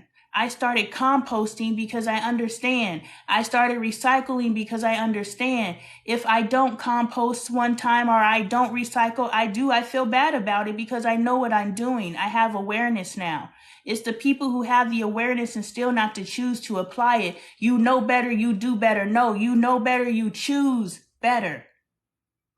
And even in the moments that you are contradicting your knowledge, you feel something. When I throw something in a regular trash can that I know should be in the recycle bin, I feel something. And I reach in the trash can, I rinse it out, or I reach in the trash can and I throw it in the recycle bin. But I know things are supposed to be rinsed out, so then I reach in the recycle bin and I rinse it out. Do you see how I self-checked myself 2 or 3 times in trying to throw a piece of trash away? So we are constantly changing. We are constantly evolving. We are constantly, I could turn that off. I'm going to turn that off next time. We are constantly changing every second. We think change is this big thing, this big monumental thing. No, change is, I need to drink more water. So I'm going to drink more water. I need to use the bathroom more frequently. I have chronic UTIs. Thank you, Von Trees, for the dandelion tea. I have chronic UTIs because I'm always holding my pee. So that means when I'm sitting here and I'm holding my pee like I am right now, I need to stop holding my pee and get up and go to the bathroom. That is me changing. And something that we need to understand, if we can master ourselves in these small changes, then when it comes time to do these large changes, it's easy work. Why? Because we had our training wheels during the small changes. We put our training wheels on and we were like, I threw something that is recyclable in the trash can. I know that's not right. That's not the carbon footprint I want to leave behind. I want to save this world for myself and my children. Take it out of the trash. Whatever narrative you got to tell yourself, whatever internal speak you got to have, talk yourself through it. Go throw it in the recycle bin. Lonnie, things are supposed to be rinsed out. All you're doing is creating a problem at the recycle plant. Why do you want to create more work for someone? Why do you want to put something in the recycling bin that ultimately cannot be recycled because it's not cleaned off? Okay, I got you. Social responsibility. Take it out of the recycle bin, rinse it off. Good job, Lonnie. Good job, Lonnie. I celebrate all that stuff. I'm proud of myself all day long. Why? Because I am constantly changing. I am constantly doing better. I am a people pleaser in the respect that I take other people into consideration in almost everything that I do. Now that can become cumbersome or problemsome or a lot. It can become a lot because it's difficult for me to move without thinking about how my moves affect other people. And sometimes I just want to be selfish, and it's okay to just think about yourself. Everything is good when 80%, or whatever percentage, I'm going to say 80%. Everything is good when 80% is on the positive, and then we have a 10% where we're doing us. We can be selfish 10%. The problem is when we're selfish 90% and we only look out for others 10%, then we wonder why our lives suck. I don't know. You tell me, how selfish are you? How disconnected from the collective are you? You know that answer. And if you look around your life and you see you're not receiving the things from your life that you feel that you deserve, it's because there's some work that you need to do. And I think that we talked about a lot of areas that we all can improve and we can all change and we can all love on ourselves and we can all grow. I think we had a good live today. Today was a vibe, and today's vibe was completely different than yesterday's vibe, and yesterday was a vibe too, and every day after that will be a vibe because I'm setting the intention. And I know that we're here to grow each other. I done learned about some goddamn H302. I don't know what the hell that is, but we about to figure it out. Well, I'm happy you said that, Tax Pearl, because I repost all of my lives. Oops, I didn't mean to do that. I didn't mean to do that either. Boom, hold up. I done invited somebody. I didn't mean to do that either. I repost all of my lives on Lonee Appleton. The million times that I type my name in this goddamn thing, it still don't know my name. Lonee Appleton live on YouTube. Oh, it remembers YouTube, but it don't remember my name. That's all right, because every live is reposted on Lonee Appleton live on YouTube. If you're a reader, if you're on your... Hold on, Kaden. I'm ending my live. Let me end my live. If you are a reader and you are on your spiritual evolution and you feel so led, pick up what's the best that can happen. We are changing our perspective from thinking into the negative to thinking into the positive. What's the worst that can happen? Well, how about we think what's the best that can happen? This is available on Amazon. Lonnie Taylor is the seller. Or you can get it through my website, Lonnie Taylor Art, which links back to Amazon. So you're still going through a trusted seller. The Domino series. This is urban fiction. This is a young lady who contracts HIV/AIDS. I wrote this book because our youth are dying. They are trying every tactic they can, and one of the tactics that they have entered into the chat is STDs, STIs, and HIVs. So I wrote a book about it so that we can build awareness within our community. Now this, I was reading this, and I was like, this ain't nothing but a romance novel. Why are we calling this erotic fiction? This is a romance novel. And I love it. Because I remember when I was a kid and I used to sneak to the romance section. I'd be over there like, his rippling chest. Oh, his long blonde hair. Oh. I was over there. Woo-wee. What was I doing in the corner in the library in elementary school? This is definitely erotic fiction. There's definitely some pumping and some fucking going on in here, but there's also some teaching. and some reaching. So check this out. This is available on buybooksontheweb.com. Buybooksontheweb.com. But you have to search title. Go into the little search thing, drop down title, Domino. I can't find this book. They buried it. But I was trying to be fancy because my name was Trinity Jazz with no space. And now I'm like, is there a space? Is there not a space? Is there a space? Is there not a space? Stop trying to be fancy. Stop trying to be unique. Make yourself findable. Spell your name commonplace. If it's spelled the way it's spelled, but I was trying to be fancy, and I'm not saying nothing against anything. My name is Lonee. That's Lone. No, it's Lonee. It's phonetic. I love it. But what I'm saying is, if I could be Trinity Jazz, it would be Trinity Space Jazz. Why? So you can find me. You can't find me now. I can't even find myself because I was trying to be fancy. Be fancy in other areas. Be unique in other areas. But make people be able to find you. You know what I'm saying? You want people to find you, but they can't figure out how to type in your name. Now you got to search Domino. Shop my merch. I am an artist, and I have put my art on merch. And now that I have started this teaching, now the things that I say in my teaching, thank you. The things that I say in my teaching is now on merch as well. And you can get that at LoneeTaylorArt.com. Thank you. Thank you. Please support the community. If you just want to support monetarily, my tip jar, my Cash App, Lonee Appleton. I want to put that out there because in order for me to do this, there must be support.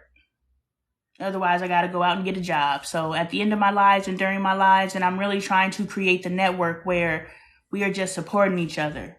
If you have a service, let me know. I will mention it. Tax. Are you tax pearl because you do taxes? If you are tax pearl because you do taxes, do you do taxes for anybody in the world, or is it jurisdiction-wise?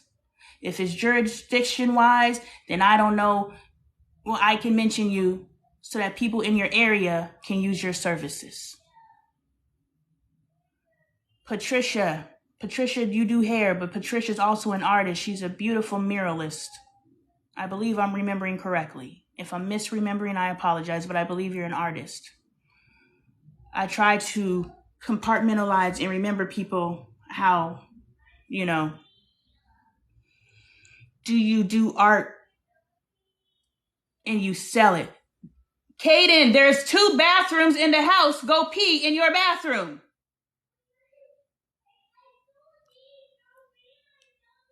Well, then go in the backyard. You pee in the backyard all the time. Like, there's a way for you to relieve yourself without coming into my room. Yes, I am. Yes, Patricia is a fine artist. And yes, I just told my kid to go pee in the backyard. I peed on the beach in Jamaica. I had to pee. It was either pee on myself, try to rush back to the hotel, or just cop a squat. I peed on the beach. So Patricia is a fine artist. Patricia, do you sell your art to others? Let's support. We need to let it be known who we are, and we're not letting it known who we are in a salesy way. We're letting people know because you're welcome. We all have products and services. We all have gifts and talents. Let me go open this door for this little boy real quick because I am running long. But we all have gifts and talents. There, Kaden. Shut my door. We all have gifts and talents, and we all have ways that we can support and be there for each other if we make each other aware. See me in the supermarket today. He knew me as a child and asked, do I still paint? See? He was feeding into you. The fact that you remember that, the fact that he remembers that, that's special. That's something special about you. So let's find a way to share it. Something that I said, and I'm going to leave it at this. When I was praying at my altar this morning before I started my live, I have always said, as I rise, I'm taking people with me. But I was like, what does that look like? I'm not going to have a bunch of people in my pocket, and I'm not going to be financing a bunch of businesses and all those different things. How can you take people with you, Lonnie?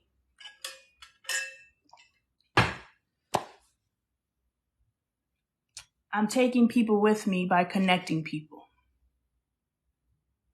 I will be the glue. People can come here and find out about you if you let me know who you are. I can give you that. Go check out Tax Pearl. Shoot. If my tax lady don't work out, I'ma holler at you, sis. You know, you want some art pieces done, go check out Patricia. You know, when I get into the position where I can do art, or not do art, where I can buy art and put art in my home and start building a home, I'm there. You know what I'm saying? And it's not that I'm patronizing you simply for the fact of patronizing you. I'm not uplifting you simply for the fact of uplifting you. I'm taking you with me. As people watch these lives, they learn about you. As you communicate with me and I communicate back with you, on the replays, they don't see all these comments, but they hear me talking to you. Tax Pearl is on TikTok. Patricia Latrice is on TikTok. And you can find all of these people when you connect to me on TikTok as the apple turns. This is the community we're building. So tell people about the community. Selfishness is selflessness. Yes, I want my network to grow. I want this message to go, yeah, boom. Say that. Can you give me a return is what I'm saying. But, you know, this is so much bigger than me. This is community. And I'm going to show us how it's supposed to be done. I don't know what the hell I'm doing, but I know what I want to do and I know what I'm doing. And I'm taking everybody with me. I like that tax. Tax Pearl about to get you that goo-wop. So check her out. I'm going to start doing videos.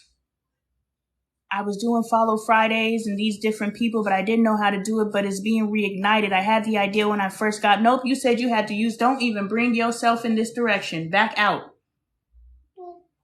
But I said, nope, I'm not going to let you distract me. I'm going to talk at the same time as you because you need to leave and I want to get this off. So we will compete.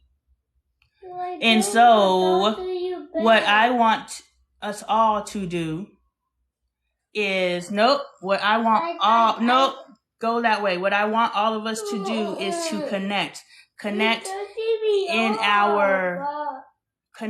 our comment sections, connect in this comment section. You guys should be networking.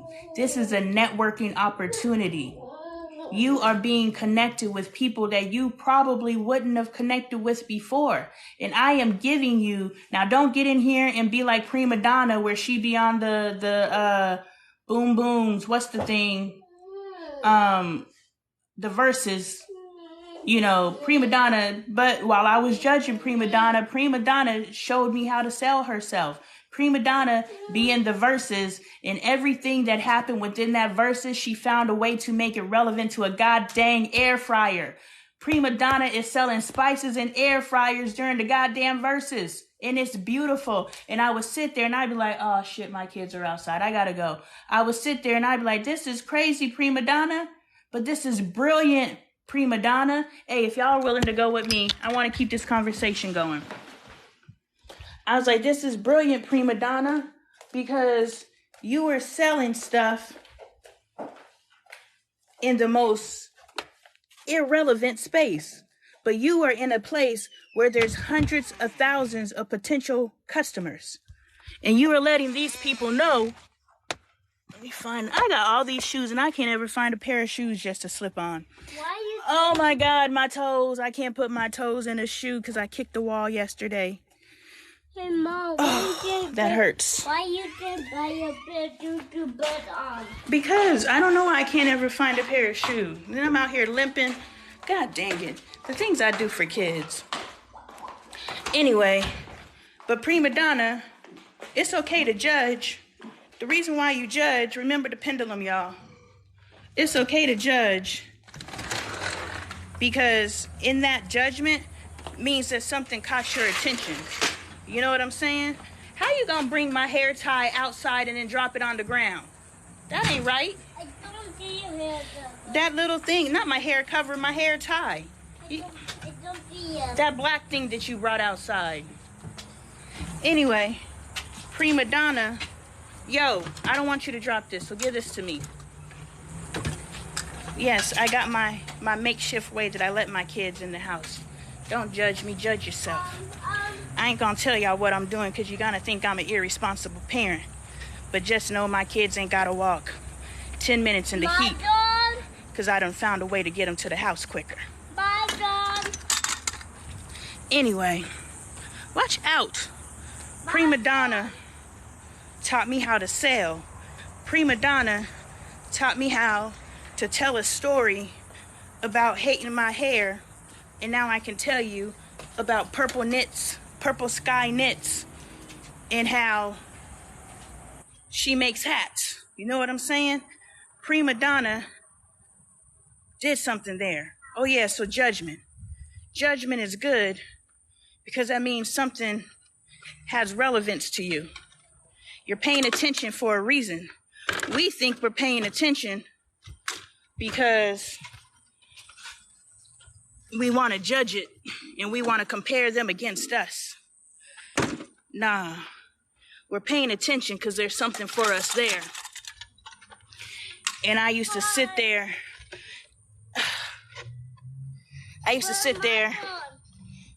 And roll my eyes at prima donna. Hold on. I sure am. I'm gonna give you what you want, but while giving you what I want, I'm gonna get what I need out of it too. You know what I'm saying? So that's what I learned from prima donna. All right, y'all. That was the impromptu learning, or impromptu whatever. Yeah, my bad. I got you. All right, gotta go. Love you guys. Have a wonderful day. See you tomorrow, 12 p.m. Pacific Standard. I will be there. I hope you're here too. But if you don't catch it, Lonee Appleton live on YouTube. Talk to you guys later.